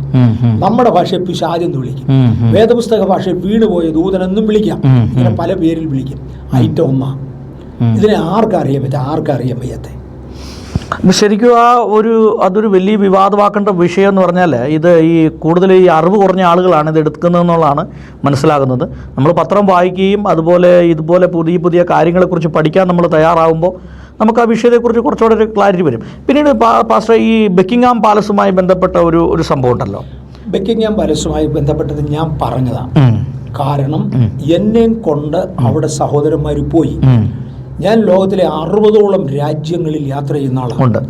പോകുന്ന പല രാജ്യങ്ങളിലും ആത്മയുദ്ധം ഞാൻ ചെയ്യാറുണ്ട്. ബാംഗ്ലൂർ ചെയ്തതാ. അതുകൊണ്ടാണ് ചർച്ച് വളർന്നത്. എവിടെയെങ്കിലും ചർച്ച് വളർന്നെങ്കിൽ ആരെങ്കിലും ആത്മക്കണ്ണ് തുറന്നവൻ ആത്മയുദ്ധം ചെയ്തതാ. അതുകൊണ്ടാണ് വളർന്നത്. ഇതുപോലെ ലണ്ടൻ പട്ടണത്തിൽ ചെല്ലുമ്പോൾ ഒരു ആത്മയുദ്ധത്തിന് വേണ്ടി നൈറ്റ് വാക്കിന് പോകണം എന്ന് പറഞ്ഞ് എന്നെ സഹോദരന്മാർ വിളിച്ചുകൊണ്ട് പോയതാ. അവരുടെ വായിൽ നിന്ന് കേട്ടതാ ഞാൻ പറഞ്ഞത്. മനസ്സിലായല്ലോ. വളരെ പ്രധാനപ്പെട്ട കാര്യമാണ് പറയുന്നത്. എനിക്ക് വളരെ ഗൗരവമായി അത് പാസ്റ്റർ പറഞ്ഞതല്ല, പാസ്റ്ററെ വിളിച്ചുകൊണ്ട് പോയ കൂടെയുള്ള ആളുകൾ പറഞ്ഞ പോയിന്റ് പാസ്റ്റർ എടുത്ത് പറഞ്ഞു എന്ന് മാത്രവുമല്ല, അതിലെ പോകുമ്പോൾ പോലീസ് ഞങ്ങളെ നിർത്തി. After 11 o'clock you cannot cross the area എന്ന് ഞാൻ കേൾക്കുകയാണ് പറഞ്ഞു. After 11 o'clock you cannot cross this area എന്ന് പറഞ്ഞ് ഞങ്ങളെ തിരിച്ചു വിട്ടു. ഇവരും അത് തന്നെ പറഞ്ഞുകൊണ്ടാ പോയത്. ഇവിടെ 11 മണിയാകുന്നോടെ സീസൺ മാറും. അത് കഴിഞ്ഞ് അവിടെ കയറി പ്രാർത്ഥിക്കണമെന്ന് പറഞ്ഞ് ഞങ്ങൾ പോയത്. പക്ഷെ ഒത്തില്ല, ഞങ്ങളെ വിട്ടില്ല. അവർ പറഞ്ഞ കാര്യമാണ് ഞാൻ പറഞ്ഞതാണ്. ഞാനിപ്പോൾ അവരുടെ പേര് പറയുന്നില്ല. ദ റീസൺ എനിക്ക് പിടിച്ചു നിൽക്കുന്ന ചിലപ്പോൾ അവർക്ക് പിടിച്ചു നിൽക്കാനുള്ള ത്രാണി കാണും. എന്നോട് പറഞ്ഞു, നീ പോയി പണി നോക്കാൻ പറയും. ഞാൻ അത്ര തന്നെ. നീ ശമ്പളം തരണ്ടെന്നല്ലേ? നിന്റെ ശമ്പളം ഞാൻ ഇത് വളരെ കൃത്യമായിട്ടാണ് പാസ്റ്റർ പറയുന്നത്. ഇത് പാസ്റ്റർ സ്വയം ബുദ്ധിയിൽ പറഞ്ഞ കാര്യമല്ല. പാസ്റ്റർ അവിടെ ലണ്ടനിൽ വിസിറ്റ് ചെയ്യാൻ ചെന്ന സമയത്ത് അവിടെയുള്ള ദൈവദാസന്മാർ ഇങ്ങനെ സംഭവങ്ങളുണ്ട്, അത് പാസ്റ്റർ അറിഞ്ഞിരിക്കണം, ഒരു യുദ്ധമാണിത് എന്ന് പാസ്റ്ററോട് പറഞ്ഞ കാര്യം ഈ പ്രസംഗത്തിന്റെ ഇടയ്ക്ക് പാസ്റ്റർ അതിനെക്കുറിച്ച് വിവരിച്ച് പറഞ്ഞ കാര്യങ്ങളാണ്. തന്നെ മനസ്സിലാകുന്ന ഒരു കമ്മ്യൂണിറ്റിയോടെ ഞാൻ പറഞ്ഞു. അതിനകത്ത് മനസ്സിലാകാത്തവർ 1-2 പേരുണ്ടായിരിക്കും. ഒരാൾ പിന്നീട് ഞാൻ പാലസിലെ ജോലിക്കാരനാണെന്നൊക്കെ പറഞ്ഞു. ക്യൂവിന് വേണ്ടി കുക്ക് ചെയ്യുന്ന പാലസിലെ ജോലിക്കാരനാണെന്ന് പറഞ്ഞു. ഞാൻ അദ്ദേഹത്തെ തേജോവധം ചെയ്യാൻ വേണ്ടി അല്ല. പക്ഷെ പാലസിലൊരിക്കൽ ഞാൻ പിന്നെ അന്വേഷിച്ചപ്പോൾ കേട്ടതിങ്ങനെയാണ്. പാലസിലൊരിക്കൽ ലോകത്തിന്റെ പല രാജ്യങ്ങളിൽ, പ്രത്യേകിച്ച് ബ്രിട്ടീഷുകാർ ഭരിച്ചിരുന്ന പല സ്ഥലങ്ങളിൽ ഉണ്ടാക്കുന്ന പലയിനം പലഹാരങ്ങൾ ഒരുമിച്ച് പ്രദർശിപ്പിച്ചു. അന്ന് ഇവൻ ഒരു കുറ്റി പുട്ടുണ്ടാക്കി കൊടുത്തു. അതാണ് ഇവന്റെ ക്വാളിറ്റി. ഇത്ര ക്വാളിറ്റി ഉള്ളു. അവനാണ് പറയുന്നത്, ഞാൻ പാലസിലെ കുക്കാ. അവൻ ഒരു കുറ്റി പുട്ടുണ്ടാക്കി കൊടുത്തു. കാര്യം പണ്ട് നിങ്ങൾ ഭരിച്ച കേരളത്തിൽ ആണ് എന്ന് പറഞ്ഞു കൊടുത്തു. ഇത്രയുള്ള അവന് അന്ന് കാര്യങ്ങൾക്ക് ഒരു ക്ലാരിറ്റി കിട്ടി. അവന്റെ കുടുംബവും പൊളിഞ്ഞു, എല്ലാം തീർന്നു. പക്ഷെ പിന്നീട് ഈ ശാപം, അതായത് ന്യായപ്രമാണത്തിൻ്റെ ശാപങ്ങളെ മുഴുവൻ കാൽവറി ക്രൂശിൽ തകർത്തു എന്നുള്ളൊരു ആശയമാണ് നമ്മൾ പഠിക്കുന്നത്. അപ്പോൾ പാസ്റ്റർ, ഈ ശാപമുക്തി, പാപമുക്തി എന്ന് പറയുന്ന ഒരു കാര്യങ്ങളെ മുമ്പോട്ട് വയ്ക്കുന്നുണ്ടല്ലോ, അതിൻ്റെ കാര്യങ്ങളെക്കുറിച്ചൊന്ന് പറയാമോ? നിലവിൽ നമുക്ക് ശാപവും ഒക്കെ ഉണ്ടോ? ഉണ്ട്. കാരണം മനുഷ്യൻ ഏദൻ തോട്ടത്തിലേക്ക് കയറുന്നത് നിത്യജീവനുമായിട്ട്. അവനോട് പറഞ്ഞത്, തോട്ടത്തിന്റെ നടുവിലുള്ള വൃക്ഷത്തിന്റെ ഫലം തിന്നരുത്, തിന്നുന്ന നാളിൽ മരിക്കും. തിന്നുന്നില്ലെങ്കിൽ നിത്യജീവനാണ്. എനിക്ക് പറഞ്ഞ തോട്ടത്തിലോട്ട് കയറുന്ന നിത്യജീവന. സന്താനപുഷ്ടിയുള്ളവരായി പെരുകുക, അനുഗ്രഹത്തോടെ കയറുന്നത്. തോട്ടത്തിൽ ജോലി ചെയ്യാനും, ഒന്ന് തോട്ടത്തിന് കാവൽ നിൽക്കാനും, രണ്ട് അവിടെ ജോലി ചെയ്യാനും ആക്കിയത്. ഈ അനുഗ്രഹത്തോടെയാണ് മനുഷ്യൻ കയറുന്നത്. തിരിച്ച് ഇങ്ങോട്ട് ഇറങ്ങുമ്പോൾ സ്ത്രീയോട് പറഞ്ഞു, നിനക്ക് കുഞ്ഞുങ്ങളുണ്ടാവും, അതിന് നിന്നെ അനുഗ്രഹിച്ച, പക്ഷെ ഒരു അറ്റാച്ച്മെന്റ്, നീ വേദനയോടെ മക്കളെ പ്രസവിക്കും, അത് ശാപമാണ്. പുരുഷനോട് പറഞ്ഞു, നിന്റെ അധ്വാന ഫലം നീ തിന്നും, പക്ഷെ മുഖം വേർക്കും, അതൊരു ശാപമാണ്. നെറ്റ് വിയർക്കും, വിയർപ്പോടെ മാത്രമേ. നിന്റെ നിമിത്തം ഭൂമി ശപിക്കപ്പെട്ടിരിക്കുന്നു പറയുന്നത്. നിമിത്തം ഭൂമി ശപിക്കപ്പെടും, നിനക്ക് അത്രയും ശാപമുണ്ട്. അടുത്തത്, നീ മരിക്കും, മരണം നിന്നിൽ കടന്നു, ഇതെല്ലാം ശാപമാണ്. ഇത് മാറിയോ? അത് മാറിയില്ല. ഇല്ലല്ലോ. പിന്നെ ശാപം പോയെന്ന് പറഞ്ഞാൽ ആരെ സമ്മതിക്കുക? പിന്നെ ശാപം പോയെന്ന് പറഞ്ഞാൽ എന്തോ സമ്മതിക്കുന്നത്? എംഎവറീസ് പൊട്ടിച്ച ശാപം മാറും? ഇല്ല. ഒരു താൽക്കാലിക വിടുതലെന്ന് മാത്രമേ ഉള്ളൂ, അല്ലാതെ ഒന്നുമില്ല. ഇത് മാറണമെങ്കിൽ ഈ ആകാശവും ഭൂമിയും മാറണം. ആവർത്തന പുസ്തകം 30-ലാണെന്ന് തോന്നുന്നു, 28-69 ആയിരിക്കും, അല്ലെ 30, ഈ രണ്ടിൽ ഒരു അധ്യായത്തിലാണ്. ആകാശത്തെയും ഭൂമിയെയും ഈ അനുഗ്രഹത്തിനും ശാപത്തിനും വേണ്ടി ദൈവം സാക്ഷി നിർത്തി. ഈ ആകാശവും ഭൂമിയും മാറുന്നത് വരെ ഇത് മാറത്തില്ല. മരണം മാറുന്ന ഒരു സമയമുണ്ട്. ഈ ആകാശവും ഭൂമി മാറിയിട്ടാണ്. വെളിപ്പാട് പുസ്തകം 21-ാം അധ്യായത്തിൽ ഇന്നുള്ള ആകാശം മാറിപ്പോയി, ഭൂമി മാറിപ്പോയി. 22-ാം അധ്യായത്തിൽ ഇനി യാതൊരു ശാപവുമില്ല. ഇത് മാറുന്നത് അന്നേ ഉള്ളൂ. അതുവരെ ദ്രവത്വം സകല മനുഷ്യരിലും കടക്കുക. ചിലർക്ക് ഇതങ്ങ് കൂടിപ്പോയതുകൊണ്ട് പറഞ്ഞു ഒന്നും മനസ്സിലാകില്ല, അത്രേ ഉള്ളൂ. ശാപം ഒരു ലിമിറ്റിന്റെ മേളിലായാൽ പറഞ്ഞാലും മനസ്സിലാകില്ല, അത് നന്നാകരുത്. അതുകൊണ്ടാണ്. അല്ല, ഇതിനൊരു വിടുതൽ ശുശ്രൂഷ നടത്തുന്നുണ്ടല്ലോ. ഉണ്ട്, താൽക്കാലികം മാത്രം. ചിലർക്ക് ചില ഏരിയയിൽ ഒത്തിരി വലിക്കും, അതർവൈസ് ഒരു താൽക്കാലികം മാത്രം. പാസ്റ്ററെ, ഒരുത്തനോട് വിശന്ന് വരിക, അവന് ഞാൻ ഒരു നേരത്തെ ആഹാരം കൊടുത്താൽ പിന്നെ വിശക്കത്തില്ലെന്നൊന്നുമല്ല, അവന് പിന്നെ വിശക്കും. പക്ഷെ തൽക്കാലം ഒരു നേരത്തെ ആഹാരം കൊടുത്താൽ ഒരു തൽക്കാല വിടുതല. ഇതുപോലെ മാത്രമാണ് കേസ് ബ്രേക്കിംഗ്, ഒരു തൽക്കാല വിടുതല. അങ്ങനെ വിടുതൽ പ്രാപിച്ച് എത്ര ആയിരം. ഇവിടെ ചർച്ചിലോട്ട് കയറി നോക്കി, തണ്ടി കാർ പാർക്ക് ചെയ്യാൻ ഇവിടെ ഒന്നും സ്ഥലമില്ല. ഇപ്പൊ ദൈവത്തിന്റെ കൃപ നമുക്ക് 6 ഏക്കർ കാർ പാർക്ക് ചെയ്യാൻ വേണ്ടി ഇവിടെ കിടക്കുന്ന 6 ഏക്കർ. അടുത്ത ചർച്ചക്കാരനില്ല. എടാ, അവന് കിട്ടിയത് അന്ന് അവൻ കോഴി വാങ്ങിച്ച് തിന്നു കാണും, അവന് 5 വയസ്സായിട്ട് ജോലിക്ക് പോയി കാണത്തില്ല, കൈ കൊണ്ട് മെയ് ചൊറിയത്തില്ല. ഞാൻ അങ്ങനെ അല്ലായിരുന്നു ബസ്. എനിക്ക് ആവശ്യമുള്ള ജോലി ഞാൻ ചെയ്തു. ഞാൻ ചെയ്യുന്ന ഗവൺമെന്റ് ജോലിയുടെ പുറത്ത് ഞാൻ പ്രൈവറ്റ് ജോലി എടുത്ത് ചെയ്യുമായിരുന്നു. എന്നിട്ട് ഞാൻ സഭായോഗത്തിന് പോകുമായിരുന്നു. ഒരു വ്യക്തിക്ക് രോഗമുണ്ടെങ്കിൽ അവിടെ പോകും. കാര്യം കുത്തിയിരുന്ന് കളയാൻ വേണ്ടി അല്ല ശരീരം. നമ്മുടെ ഒരു ഇരുമ്പായുധം ചുമ്മാ തിരുന്ന തുരുമ്പ് തിന്നു പോകും, ഉപയോഗിച്ചാൽ തേഞ്ഞു തീരുക നല്ലത് എന്നുള്ള ആശയത്തിലാണ് ഞാൻ അന്ന് ഒരു ജോലി ചെയ്തു. അതുകൊണ്ട് ഇതെല്ലാം ദൈവം തന്നു. ഇവിടെ ഈ ചർച്ചിൽ വരുന്ന അന്നത്തെ ഏറ്റവും ധനികനായ മനുഷ്യന്, ഞാൻ സാധാരണ പറയാറുണ്ട്, ഒരു തുരുമ്പിച്ച ഹെർക്കുലി സൈക്കിളായിരുന്നു ഇവിടുത്തെ ആകെ വാഹനം. ചർച്ചിന് അതുപോലും ഇല്ലായിരുന്നു. അതായിരുന്നു ഇവിടുത്തെ സ്ഥിതി. ഇന്ന് ഈ 6 ഏക്കറിനകത്ത് കാറ് പാർക്ക് ചെയ്യാൻ ഒക്കുന്നില്ല. നോക്കണം ഇവിടുത്തെ ട്രാഫിക് ജാം. കാണാം, ഞാൻ കണ്ടു മനസ്സിലാക്കിയതാണ്. ട്രാഫിക് ജാം കാണാം. 20 പേരെയാണ് ചർച്ചിൽ നിന്ന് ട്രാഫിക് കൺട്രോൾ ടീമിൽ ഇട്ടിരിക്കുന്നത്. പലപ്പോഴും കർണാടക ഗവൺമെന്റിന്റെ പോലീസ് ഇവിടെ വരും ഇത് ട്രാഫിക് കൺട്രോൾ ചെയ്യാൻ.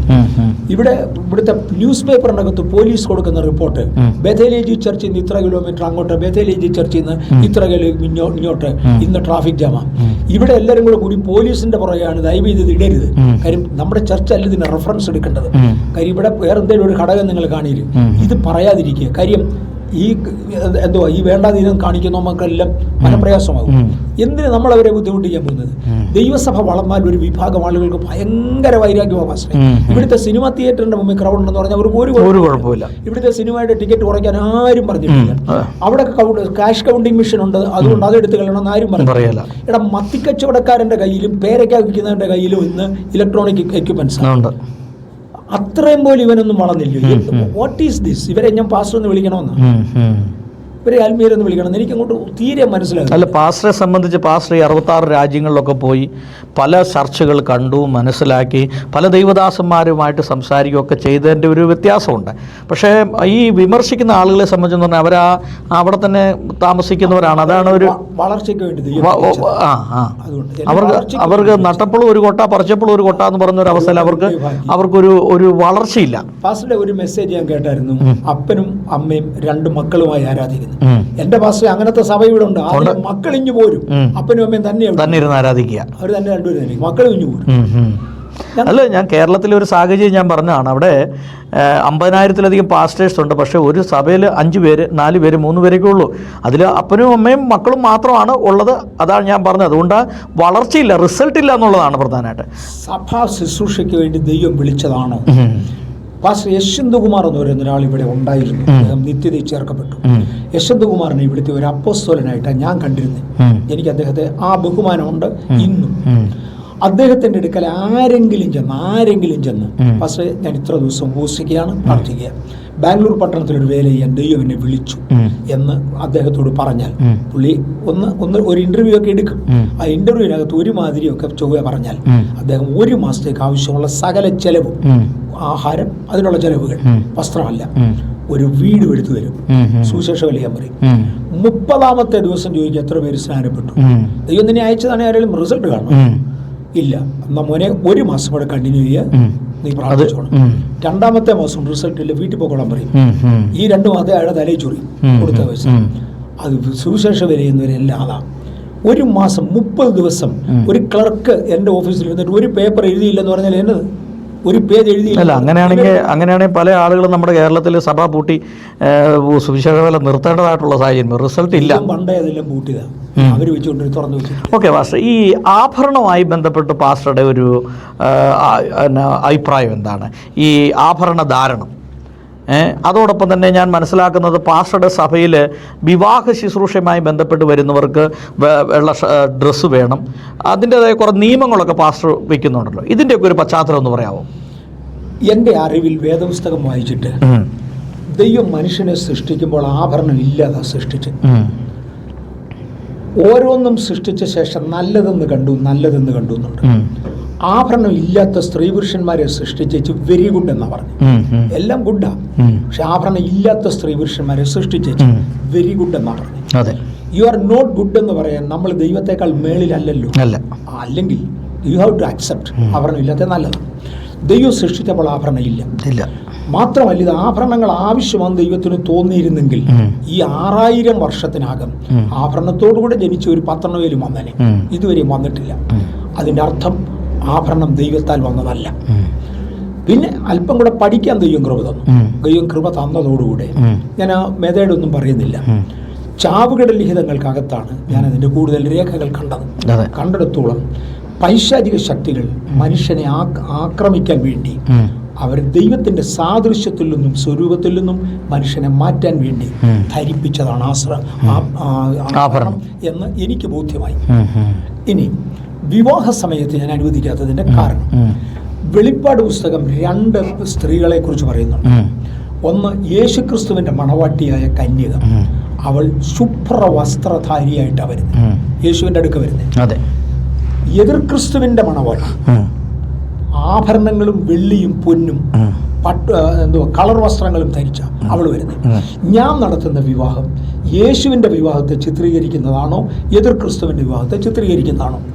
അവന്റെ ആളുകൾ പോയി അവൻ്റേത് കളിക്കട്ടെ, ഞാൻ എന്തിനാ അത് കളിക്കാൻ പോകുന്നത്? ഞാൻ യേശു ക്രിസ്തുവിന്റെ വിവാഹവുമായി ബന്ധപ്പെട്ട് മാത്രമേ സഭയെ കാണുന്നുള്ളൂ. അതുകൊണ്ട് വളരെ സ്ട്രിക്റ്റാണ് ഞാൻ ആ കാര്യത്തിൽ. കാര്യം ഞാൻ എന്തിനാ നരകത്തിൽ പോകുന്നത്? എൻ്റെ ആശയം അതാണ്. ആഭരണം കൊണ്ട് മനുഷ്യന്റെ വിശപ്പടങ്ങത്തില്ല, ദാഹം അടങ്ങത്തില്ല, വിദ്യാഭ്യാസം കിട്ടത്തില്ല, അറിവ് കിട്ടത്തില്ല, ഭൂമിയിൽ ഒരു ഗുണവുമില്ല. അങ്ങനെയാണെങ്കിൽ ഇത് ശരീരത്തിന്റെ ആവശ്യമല്ലല്ലോ. ആഭരണം ശരീരത്തിന്റെ ആവശ്യമല്ല, പകരം ഇത് ആത്മാവിന്റെ ആവശ്യമാണ്. അതേത് ആത്മാവാണ്? ക്രിസ്തു സഭയ്ക്ക് ഇല്ലാത്ത ആത്മാവ്, ക്രിസ്തുവിന്റെ മണവാട്ടിക്ക് ഇല്ലാത്ത ആത്മാവാണ്. അപ്പം മറ്റേ ആത്മാവുമായിട്ട് എനിക്ക് ബന്ധം വേണ്ട എന്നുള്ളത് കൊണ്ടാണ് ഞാൻ പോകാത്തത്. പക്ഷെ ആരെങ്കിലും ഒരാൾ ആഭരണം ഉപയോഗിച്ച് നടത്തിയ അവരുടെ ഇഷ്ടം, കള്ളു കുടിക്കാൻ പോയാൽ അവരുടെ ഇഷ്ടം, വിവാഹ ദിവസം കള്ളും കുടിച്ചു പോകുന്നവരുണ്ട്, അവരുടെ ഇഷ്ടം. ഞാൻ എന്ത് ചെയ്യാൻ? പക്ഷെ ഞാനതിന് പോകത്തില്ല. ഞാൻ എന്നെ തന്നെ മാറ്റി നിർത്തുക, ഇതാണ് പാസ്റ്ററെ എൻ്റെ ആശയം. എനിക്ക് ആഭരണത്തെക്കുറിച്ച് ഒരുപാട് ആഴങ്ങളിൽ ദൈവത്തിന്റെ കരുണയാൽ ഇറങ്ങി പറയാനുണ്ട്. ഒരുപാട് പേര് ദൈവ നടത്തിപ്പിൽ ഇത് മാറ്റുന്ന ഞാൻ കണ്ടിട്ടുണ്ട്. ദൈവ നടത്തിപ്പിൽ ഇട്ടവരെ ഞാൻ കണ്ടിട്ടില്ല. ലിവിങ് 1 or 2 1 or 2 പേരോട് ഉപസിക്കുമ്പോൾ ദൈവമായി പറഞ്ഞെന്ന് പറഞ്ഞു, നീ ആഭരണം ഉപയോഗിച്ചോ, കുഴപ്പമില്ല. ഞാനൊരു ഉദാഹരണം ഓർക്കുന്നുണ്ട്. എൻ്റെ അമ്മ ഒടുവിലത്തെ സമയമായപ്പോഴത്തേക്ക് ഷുഗർ കംപ്ലൈൻറ്റ് ഒത്തിരിയായിരുന്നു. അപ്പോൾ അമ്മയ്ക്ക് ഈന്തപ്പഴം കൊടുക്കരുത്, പറക്കിപ്പഴം കൊടുക്കരുത്, ചക്കപ്പഴം കൊടുക്കരുത്, പഞ്ചസാര കൊടുക്കരുത്, കാപ്പി കൊടുക്കരുത്, ഇങ്ങനെയൊക്കെ ഡോക്ടർ പറയുമായിരുന്നു. അമ്മയുടെ മരണത്തിന് ഒരു മാസം മുമ്പേ അതേ ഡോക്ടർ വിസിറ്റ് ചെയ്ത് പറഞ്ഞു അമ്മച്ചിക്ക് വേണ്ടത് കൊടുത്തേക്കാൻ പറഞ്ഞാൽ തീരുക. തള്ളി. ഇതുപോലെ തമ്പുരാൻ തള്ളിയ കേസ് ആയിരിക്കാം, ഇല്ലെങ്കിൽ ഉപവസിച്ചപ്പം നീ ഇട്ടോളാൻ പറഞ്ഞെന്ന് പറഞ്ഞാൽ എല്ലാവരോടും ആയിരുന്നെന്ന് പറയുന്നത്. എന്നോട് ഇട്ടോളാൻ പറഞ്ഞെന്ന് പറഞ്ഞാൽ എൻ്റെ അമ്മയ്ക്ക് പഞ്ചാര കൊടുക്കാൻ പറഞ്ഞ പോലെ തന്നെ ഞങ്ങൾ കൊടുത്തു കേട്ടോ. ആ ഒടുവിലത്തെ ദിവസങ്ങളിൽ കൊടുത്തു. അമ്മ രുചിയായി കഴിച്ചു പോയി. ഓക്കെ. പക്ഷേ ഈ സോഷ്യൽ മീഡിയയിൽ പാസ്റ്ററെ വിമർശിക്കുന്ന, അതിശക്തമായി വിമർശിക്കുന്ന ഈ വ്യക്തികളോട് എന്താണ് ഒരു ആത്മീയൻ എന്ന നിലയ്ക്കും ഇത്രയും വലിയൊരു ചർച്ചിൻ്റെ ഒരു സീനിയർ പാസ്റ്റർ എന്ന നിലയ്ക്കും അവരോടൊരു ഉപദേശം പറയാനുള്ളത് എന്താണ്? കൈ രണ്ടും തൊഴുതുകൊണ്ട് കൊയ്ത്തോളം വളർന്നാലും എന്ന് മാത്രമേ പറയാനുള്ളൂ. കൊയ്ത്തോളം വളർന്നാലും നിങ്ങളെ കൊണ്ട് നോക്കുന്നിടത്തോളം ആത്മാക്കളെ നശിപ്പിച്ചാലും നിങ്ങളതാ ചെയ്യുന്നത്. അതിനപ്പുറത്ത് ദൈവം പിടിച്ചു വേർതിരിച്ച ചിലർ കാണും, അവർ നിൽക്കും നിങ്ങൾ എത്ര വിമർശിച്ചാലും. ബിഷപ്പ് ടി.ഡി. ജെയ്ക്സ് ഒരിക്കൽ ഒരു ഉദാഹരണം, ഒരു വാചകം ഇങ്ങനെ പറഞ്ഞു, നരകത്തിൽ നിന്ന് എല്ലാ ഞായറാഴ്ചയും ഓരോ ബസ് എല്ലാ പള്ളിയിലേക്കും അയക്കും. പാസ്റ്റർമാർ പലത് ഈ ബസ്സിൽ ആൾ കയറ്റുക, പോയി കയറ. അല്ല, ഇങ്ങനെ ഈ പാസ്റ്ററെ വിമർശിച്ചു, ഈ സോഷ്യൽ മീഡിയയിൽ വിമർശിച്ചത് കൊണ്ട് വിശ്വാസികൾക്കൊരു നേട്ടം ഉണ്ടാകാൻ പോകുന്നില്ല. ഈ പാസ്റ്റർമാർ ഇത്രയും ഈ രീതിയിൽ എന്തുകൊണ്ട് വിമർശിക്കുന്നത് ഞാൻ പലപ്പോഴും ചിന്തിച്ചിട്ടുണ്ട്. പക്ഷേ ഇവിടെ വന്ന നല്ല സഹോദരന്മാരും പലരും വിമർശനം കേട്ട് വന്നവരാണ്. കുഞ്ഞുകോടിയാട്ടം എന്ന് പറഞ്ഞ ഒരാളുണ്ടായിരുന്നു കേരളത്തിൽ, അദ്ദേഹം ഇപ്പം ഇല്ല. ഞങ്ങളോട് വളരെ സഹകരിച്ചു നിന്നു. അദ്ദേഹം സഹകരിച്ച കാലത്താണ് ബ്ലസ് തിരുവല്ല നടന്നത്. കേരളത്തിന്റെ ആത്മചരിത്രത്തെ കുലുക്കിയ ഒരു സംഭവമായിരുന്നു ബ്ലസ് തിരുവല്ല. അതവിടെ നടന്നു. കുഞ്ഞുകോടിയായിട്ട് എന്നെ പരിചയപ്പെടുന്നത് കള്ളനാന്നുള്ള മേലെടുത്തില്ല. കാര്യം പുള്ളിക്കാരൻ ഈ കൂടോത്രം എടുക്കുന്ന ഒരു ശുശ്രൂഷ ഉണ്ടായിരുന്നു. അദ്ദേഹത്തിന്റെ നല്ല ദൈവം ഉപയോഗിച്ച കൃപാവരമാണ്. അത് തൊടുമ്പാട് ഇവിടെ ബാംഗ്ലൂർ വന്ന് ഞാൻ കണ്ടിട്ടുണ്ട്. കൈ തണ്ടി ഇങ്ങനെ ഭിത്തിക്ക് നേരെ വെച്ച് അടുത്തടുത്തല്ലേ കൈ ഇങ്ങനെ മാറ്റി എന്നിട്ട് ഇതിനകത്തിരിപ്പുണ്ടെന്ന് പറയും. അതുപോലെ തന്നെ 4 ഇഞ്ച് കിഴിക്കാൻ പറയും, 4 ഇഞ്ച് അല്ലെ 6 ഇഞ്ച്. കുഞ്ഞുകോടിയായിട്ട് കാണിച്ചു കൊടുത്തിട്ട് നഖം കൊണ്ട് ഇങ്ങനെ ഒരു ഗുണന ചിഹ്നം വരയ്ക്കും. ഇതിന്റെ നടുക്കോട്ട് മാറ്റി 4 ഇഞ്ച് അല്ലെ 5 ഇഞ്ച് കിഴിക്കാൻ പറയും. പറഞ്ഞ അങ്ങേര് പോയി കിടന്ന് ഉറങ്ങും. ഇവിടെ ഈ കോൺക്രീറ്റ് കിഴിക്കുന്നവരെ വിളിച്ചോണ്ട് വന്ന് കിഴിച്ച് ചെല്ലുമ്പോൾ ആ പറഞ്ഞത് അവിടെ ഇരിപ്പുണ്ട്. അതായിരുന്നു കുഞ്ഞുകോടിയായിട്ട്. പരിചയപ്പെട്ട ശേഷം അറിയും. അദ്ദേഹം ഒരിക്കൽ ഇവിടെ എന്നെ കാണാനായിട്ട് വന്ന് സ്റ്റേജിലോട്ട് അങ്ങ് കയറി കെട്ടി അങ്ങ് പിടിച്ച് കൈ തണ്ടി ഇങ്ങനെ. അത് കഴിഞ്ഞ് പിന്നെ മേളിലോട്ട് 2 പ്രാവശ്യം എന്നിട്ട് കൈ രണ്ടും തൊഴുതു. പറഞ്ഞു, പാസ്റ്ററെ ഞാൻ അങ്ങനെ സംശയിച്ചു പോയി, ഞാൻ ചെക്ക് ചെയ്യാൻ വന്നതാ. അരയ്ക്ക് തകിട് കെട്ടിയിട്ടുണ്ട്, അതുകൊണ്ടാണ് ആളുകൾ വീഴുന്നത് ഉപദേശി പറഞ്ഞു. അവൻ രാജുവിന്റെ ഉപദേശിയാണ്, ഇങ്ങനെ കള്ളനാന്ന് പറഞ്ഞു വന്നത്. ഇവിടുത്തെ ശരത്ത്, ഇവിടുത്തെ പ്രധാന ശുശ്രൂഷകന്മാരിൽ ഒരാളാണ് ബ്രദർ ശരത്ത്. എം.എ. വർഗീസ് ഭയങ്കര കള്ളനാന്ന് ആരാണ്ട് പറഞ്ഞ് കള്ളത്തരം പിടിക്കാൻ വന്നതാണ്. ഇവിടെ വന്നു കഴിഞ്ഞപ്പോൾ സംഗതി മനസ്സിലായി.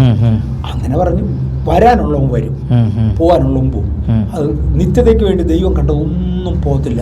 എന്നാ സോഷ്യൽ മീഡിയ നമ്മൾ എന്ത് കാര്യങ്ങൾ പറഞ്ഞെന്ന് പറഞ്ഞാലും പാസ്റ്റർ എം.എ. വർഗീസ് ദൈവത്താൽ നിയോഗിക്കപ്പെട്ടൊരു വ്യക്തിയാണെന്ന് പറയാൻ കഴിയും. കാരണം ഈ ബാംഗ്ലൂരിൻ്റെ ചരിത്രം തന്നെ മാറ്റി എഴുതിയൊരു വ്യക്തിയാണ്. കാരണം എത്ര ആളുകളാണ് ഇവിടെ പ്രാർത്ഥനയ്ക്ക് വരുന്നത്, എത്ര സെക്ഷൻ പ്രാർത്ഥനകളാണ് നടക്കുന്നത്. അപ്പോൾ ദൈവത്താൽ നിയമിക്കപ്പെട്ട ഒരു വ്യക്തിക്ക് അല്ലെങ്കിൽ ഇങ്ങനെ ചെയ്യാനായിട്ട് സാധ്യമല്ല. 10 ഭാഷ എന്ന് പറഞ്ഞു ഇവിടെ ആരാധന നടക്കുന്നത്. ഇപ്പൊ 7 ഭാഷയിലേ നടക്കുന്നുള്ളൂ. ഞങ്ങൾ പല ഭാഷകളും ശ്രമിച്ചു, പരാജയപ്പെട്ടു, നിർത്തി. ഇന്ന് 7 ഭാഷകളിലെ ഇവിടെ ആരാധന നടക്കുന്നുള്ളൂ.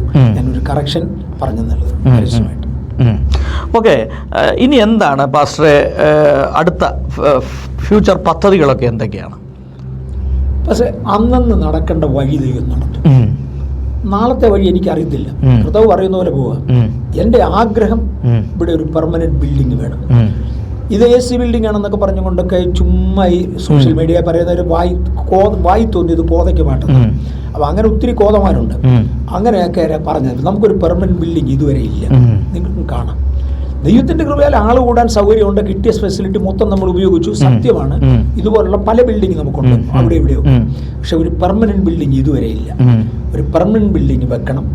അതിനകത്ത് ഒരു 25,000 സീറ്റ് എങ്കിലും വേണം. ഇതാണ് ഒന്നാമത്തെ താല്പര്യം. അത് തന്നെ മലയാളത്തിന് വേണ്ടി വരും, ഇംഗ്ലീഷിന് വേണ്ടി വരും. തമിഴും ദൈവത്തിന്റെ കൃപയാൽ നന്നായി വളർന്നു. വേറൊരു 3 നില കെട്ടിടത്തിലാണ് ഇപ്പൊ തമിഴ് നടക്കുന്നത്. അവിടെ ഇവിടെയൊക്കെ പലയിടത്തും നടക്കുന്നു. അപ്പോൾ കെട്ടിടങ്ങൾ എന്നുള്ളതാ ഒരു ചിന്ത ഒരിടത്ത്. 2, ഈ കെട്ടിടങ്ങൾ വരുന്നതിനനുസരിച്ച് ആത്മാക്കൾ വരണം. എല്ലാ ദിവസവും ആത്മാക്കൾ വിദേശത്ത് പോയിക്കൊണ്ടിരിക്കും. ഇപ്പൊ ട്രംപ് ഒരു കരുണ കാണിച്ചത് കൊണ്ട് ഒത്തിരി പേര് അങ്ങോട്ട് പോകുന്നില്ല. അതർവൈസ് അങ്ങോട്ടായിരുന്നു കൂടുതൽ ആളുകൾ. പല രാജ്യങ്ങളിലേക്ക് ആളുകൾ പോവുക നല്ലത്. പോകുന്നത് കൊണ്ട് അവർക്കും പ്രയോജനമുണ്ട്, ചെല്ലുന്നിടത്തും ആത്മാക്കൾക്ക് അനുഗ്രഹമാണ്. അതിനനുസരിച്ച് ഇവിടെ പുതിയ സോഴ്സസ് വരണം. ആത്മാക്കൾ കിട്ടിക്കൊണ്ടിരിക്കണം, അതെ, വളർന്നുകൊണ്ടിരിക്കണം. ഇത് ഇത്രയൊക്കെ എൻ്റെ ആഗ്രഹം. പിന്നെ പാസ്റ്റർ വലിയ സ്ട്രിക്റ്റ് ഉള്ള ആളാണെന്നാണ് ഞാൻ മനസ്സിലായിരിക്കുന്നത്. പാസ്റ്ററുടെ സഭയിലുള്ള പാസ്റ്റർമാരോ അല്ലെങ്കിൽ ശുശ്രൂഷ രംഗങ്ങളിൽ പ്രവർത്തിക്കുന്ന ആളുകളൊക്കെ എന്തെങ്കിലും തെറ്റ് കാര്യങ്ങളൊക്കെ ചെയ്തു കഴിഞ്ഞാൽ ശക്തമായ ഒരു ആക്ഷൻ എടുക്കുന്നു എന്നുള്ളത് എനിക്ക് മനസ്സിലാക്കാൻ കഴിയുന്നത്. അതിനെക്കുറിച്ച് എന്താണ് പാസ്റ്റർ പറയുന്നത്? പക്ഷേ ആക്ഷൻ എടുക്കുന്നു എന്നുള്ളതല്ല, എന്നെ കൊണ്ട് കഴിവുള്ളതുള്ള സ്നേഹത്തിൻ്റെ ആത്മാവിൽ കറക്റ്റ് ചെയ്യാൻ ശ്രമിക്കും. ഞാൻ കേൾക്കുന്ന സകല കംപ്ലൈൻറ്റും അന്വേഷിക്കും, സകല കംപ്ലൈൻറ്റും ഞാൻ അന്വേഷിക്കും, ദിവസങ്ങൾക്കകം അന്വേഷിക്കും.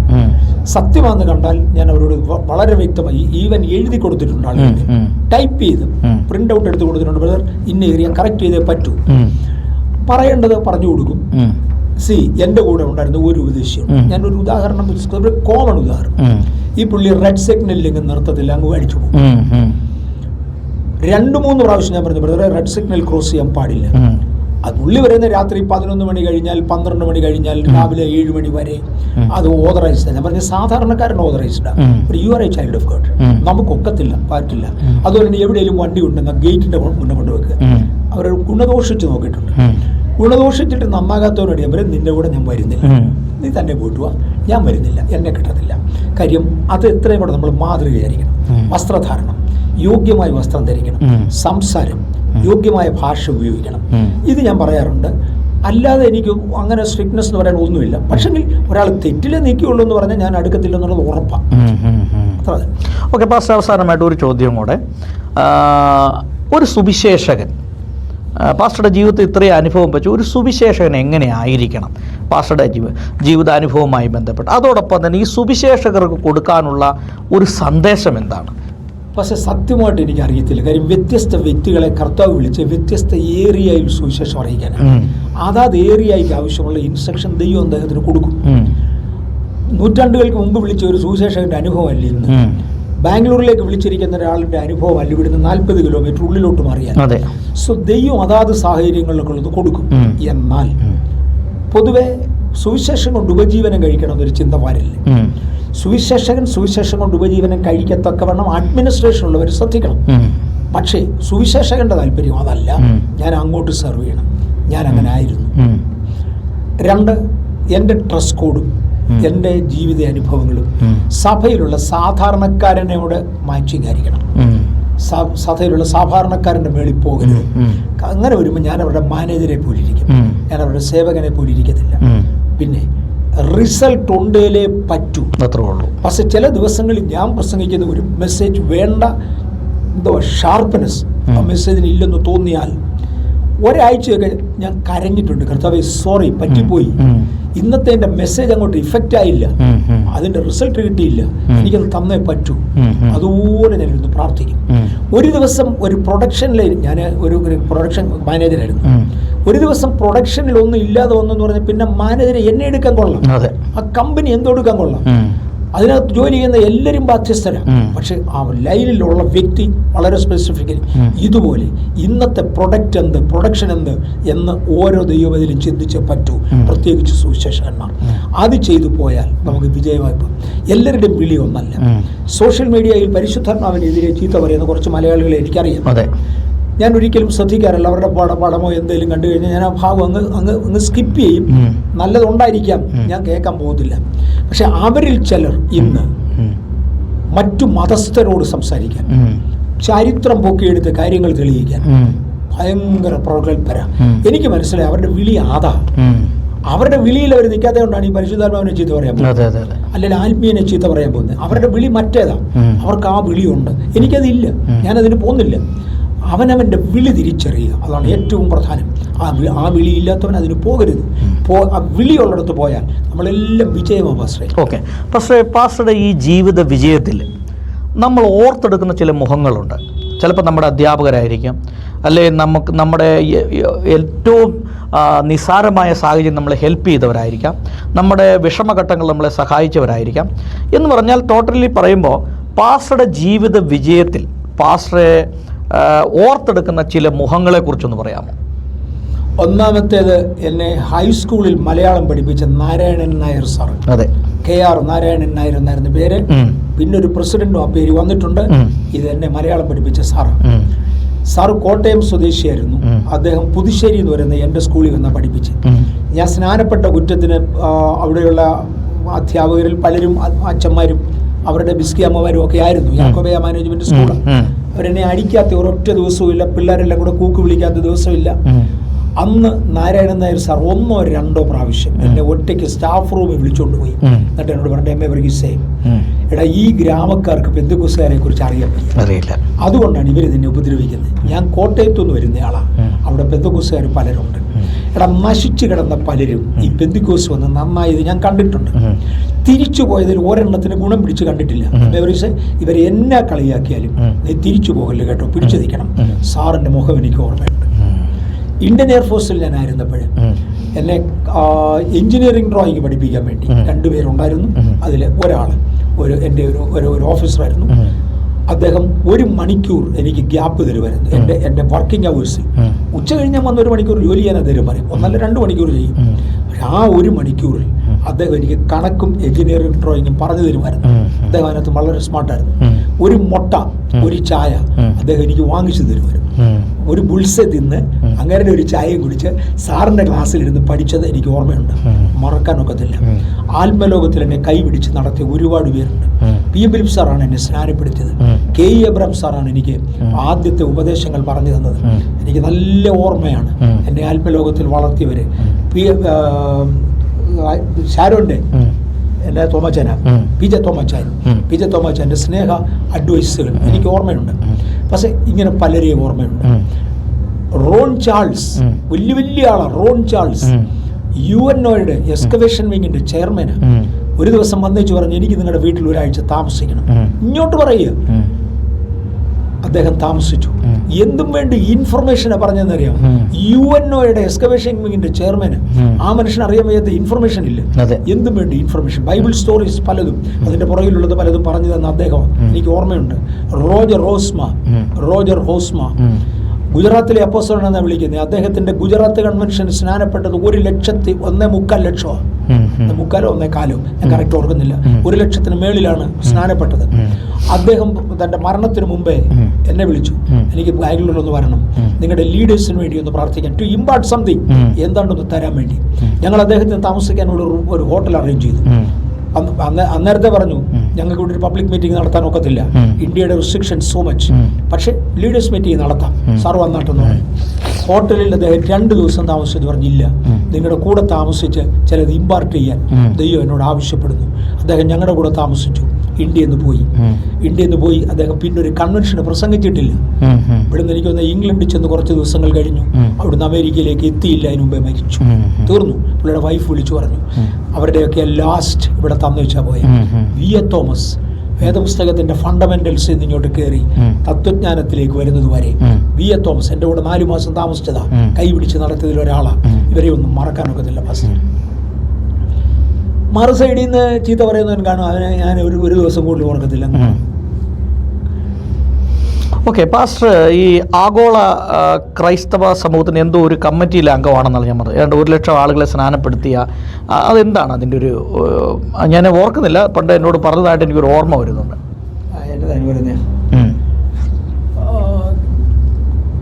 അതിൻ്റെ correct GKPN, global kingdom partnership network. അവർക്ക് ഒരാൾക്ക് മെമ്പർഷിപ്പ് കൊടുക്കണമെന്നുണ്ടെങ്കിൽ, ഒരു സുവിശേഷകൻ എന്ന ലെവലിൽ ഒരാൾക്ക് മെമ്പർഷിപ്പ് കൊടുക്കണമെങ്കിൽ മിനിമം 1,00,000 പേരെ സ്നാനത്തിലേക്ക് നയിക്കണം, സ്നാനപ്പെടുത്തണം മിനിമം. അതുപോലെ തന്നെ അദ്ദേഹം ഒരു ചർച്ച് ഉണ്ടെങ്കിൽ ആ ചർച്ചിൽ മിനിമം 12,000 പേര് വേണം. ആ ലെവലിൽ ഒരു അഭിഷേകമുള്ളവരെ മാത്രമേ ചേർക്കത്തുള്ളൂ. യോങ്ചോ എൻ്റെ മെമ്പറായിരുന്നു. ദൈവകൃപയാൽ ഇന്ത്യയിൽ നിന്ന് ഒറ്റ മെമ്പറുള്ളത് ഞാനാണ്. എനിക്ക് വൈഫിനും മെമ്പർഷിപ്പ് ഉണ്ടായിരുന്നു. ഞങ്ങൾക്ക് മുമ്പേ ഒരാളുണ്ടായിരുന്നു, അവരെ കട്ട് ചെയ്ത് കളഞ്ഞു വെച്ചാൽ ഞങ്ങൾക്ക് തന്നത് മെമ്പർഷിപ്പ് തന്നത്. ഞാൻ അവിടുന്ന് മനഃപൂർവ്വം പിന്മാറി. കാര്യം എനിക്ക് ഒരു 78 വയസ്സൊക്കെ ആയതോടെ സാഹിബ് പറയുന്ന മൊത്തം എനിക്ക് മനസ്സിലാകത്തില്ല. ഇതിന് പോകണമെന്നുണ്ടെങ്കിൽ കുറച്ച് പൈസ കയ്യിൽ നിന്നും കൂടി ഇട്ടെങ്കിലേ പറ്റത്തുള്ളൂ, യാത്ര ചെലവ് പറ്റും. ഞാൻ 1 രൂപ മുടക്കണമെങ്കിൽ അതിൻ്റെ റിസൾട്ട് കിട്ടണം, അല്ലാതെ മുടക്കത്തില്ല. ഒരു ലെവലായപ്പോൾ അവർ പറയുന്ന മുഴുവൻ എനിക്ക് മനസ്സിലാകത്തില്ല. അപ്പോൾ പോകുന്നത് ഫുള്ളി ഇഫക്റ്റീവ് അല്ല. ഞാൻ അവരോട് തന്നെ പറഞ്ഞു, എനിക്ക് ഈ പ്രശ്നമുള്ളതുകൊണ്ട് ഞാൻ മാറുകയാണ്. എൻ്റെ സ്ഥാനത്ത് എൻ്റെ മോനെ എടുക്കാമെങ്കിൽ സന്തോഷമാണ്. ഇന്ന് എൻ്റെ മോനും വൈഫും അതിൻ്റെ മെമ്പേഴ്സാണ്. ഞാനും വൈഫും ഞങ്ങൾ ഇനി മാറി എന്ന് പറഞ്ഞാൽ ഈ കഴിഞ്ഞ ആഴ്ചയിലും അവരുടെ ഇൻവിറ്റേഷൻ വന്നിട്ടുണ്ട്. അടുത്ത മീറ്റിംഗ് നടക്കുന്നുണ്ട്, അതിന് ചെല്ലാൻ പറഞ്ഞിട്ടുണ്ട്. ഞാൻ പോകുന്നില്ല. മോൻ പോകുന്നുണ്ടോ എന്ന് എനിക്ക് അറിഞ്ഞുകൂടാ. ഇതാണത് global kingdom partnership network, Christian you. ഞാൻ കഴിഞ്ഞ ആഴ്ച മൊത്തം കൺവെൻഷനിൽ എത്ര പാസ്റ്റേഴ്സിന്റെ തലയിൽ കൈവച്ചു, എത്ര പേരുടെ മേൽ ഒരു പുതിയ അഭിഷേകം കിട്ടിയെന്ന് എനിക്കറിയാം, പുതിയ അധികാരം. ഇന്ന് രാത്രി പിന്നെ യാത്ര, മാർച്ച് ഓൾമോസ്റ്റ് മൊത്തം യാത്ര. തൊണ്ടയാണ് വലിയ ബലഹീന ഭാഗം. പ്രാർത്ഥിച്ചു ഞങ്ങളുടെ കർത്താവേ, അങ്ങയുടെ ഭൃത്യനുമായി ഒരുമിച്ച് തന്ന സമയത്തിനായി സ്തോത്രം. കർത്താവേ, ഞങ്ങൾ രക്ഷിക്കപ്പെടുന്നവർക്ക് നല്ല വാസനയും നശിക്കുന്നവർക്ക് തീയ വാസനയുമാണ്. ഞങ്ങൾ ക്രിസ്തുനാമത്തിന് വാസനയായി മാറുവാൻ, ക്രിസ്തുവിന് പ്രയോജനപ്പെടുന്നവരായി മാറുവാൻ കർത്താവ് കൃപ ചെയ്യണേ. ഞങ്ങളിന്ന് സംസാരിച്ചത് കർത്താവെ, സാത്താൻ എടുത്ത് അവൻ്റെ ആളുകളെ ഉപയോഗിച്ച് കോട്ടി മാറ്റി പലതിനെ നശിപ്പിക്കുമ്പോൾ ആരും ഒന്നും നശിക്കാതെ കർത്താവ് ഞങ്ങളുടെ വാചകങ്ങളെ കാത്തു സൂക്ഷിക്കണേ. കർത്താവെ, വളരേണ്ടവർ വളരുവാൻ ഈ വാചകങ്ങൾ ഗൗരവമായി കർത്താവ് ഉപയോഗിക്കണേ. അങ്ങയുടെ വയൽ പ്രദേശത്ത് കഴിഞ്ഞ 68 വർഷം നിർത്തിയ സ്തോത്രം. അനേകരെ നിർത്തണേ, ദൈവകൃപയിൽ വളർത്തണേ. മഹത്വം കർത്താവ് എടുക്കണേ. കർത്താവെ, ഞങ്ങൾക്ക് വിരോധമായി ദോഷം വിചാരിക്കുന്നവരും ദൈവനാമത്തിനും രാജ്യത്തിനും ശത്രുക്കളുമായവരെ കർത്താവ് മാനസാന്തരത്തിലേക്ക് നയിക്കണേ.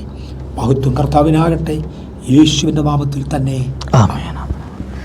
Okay pastor, thank you pastor.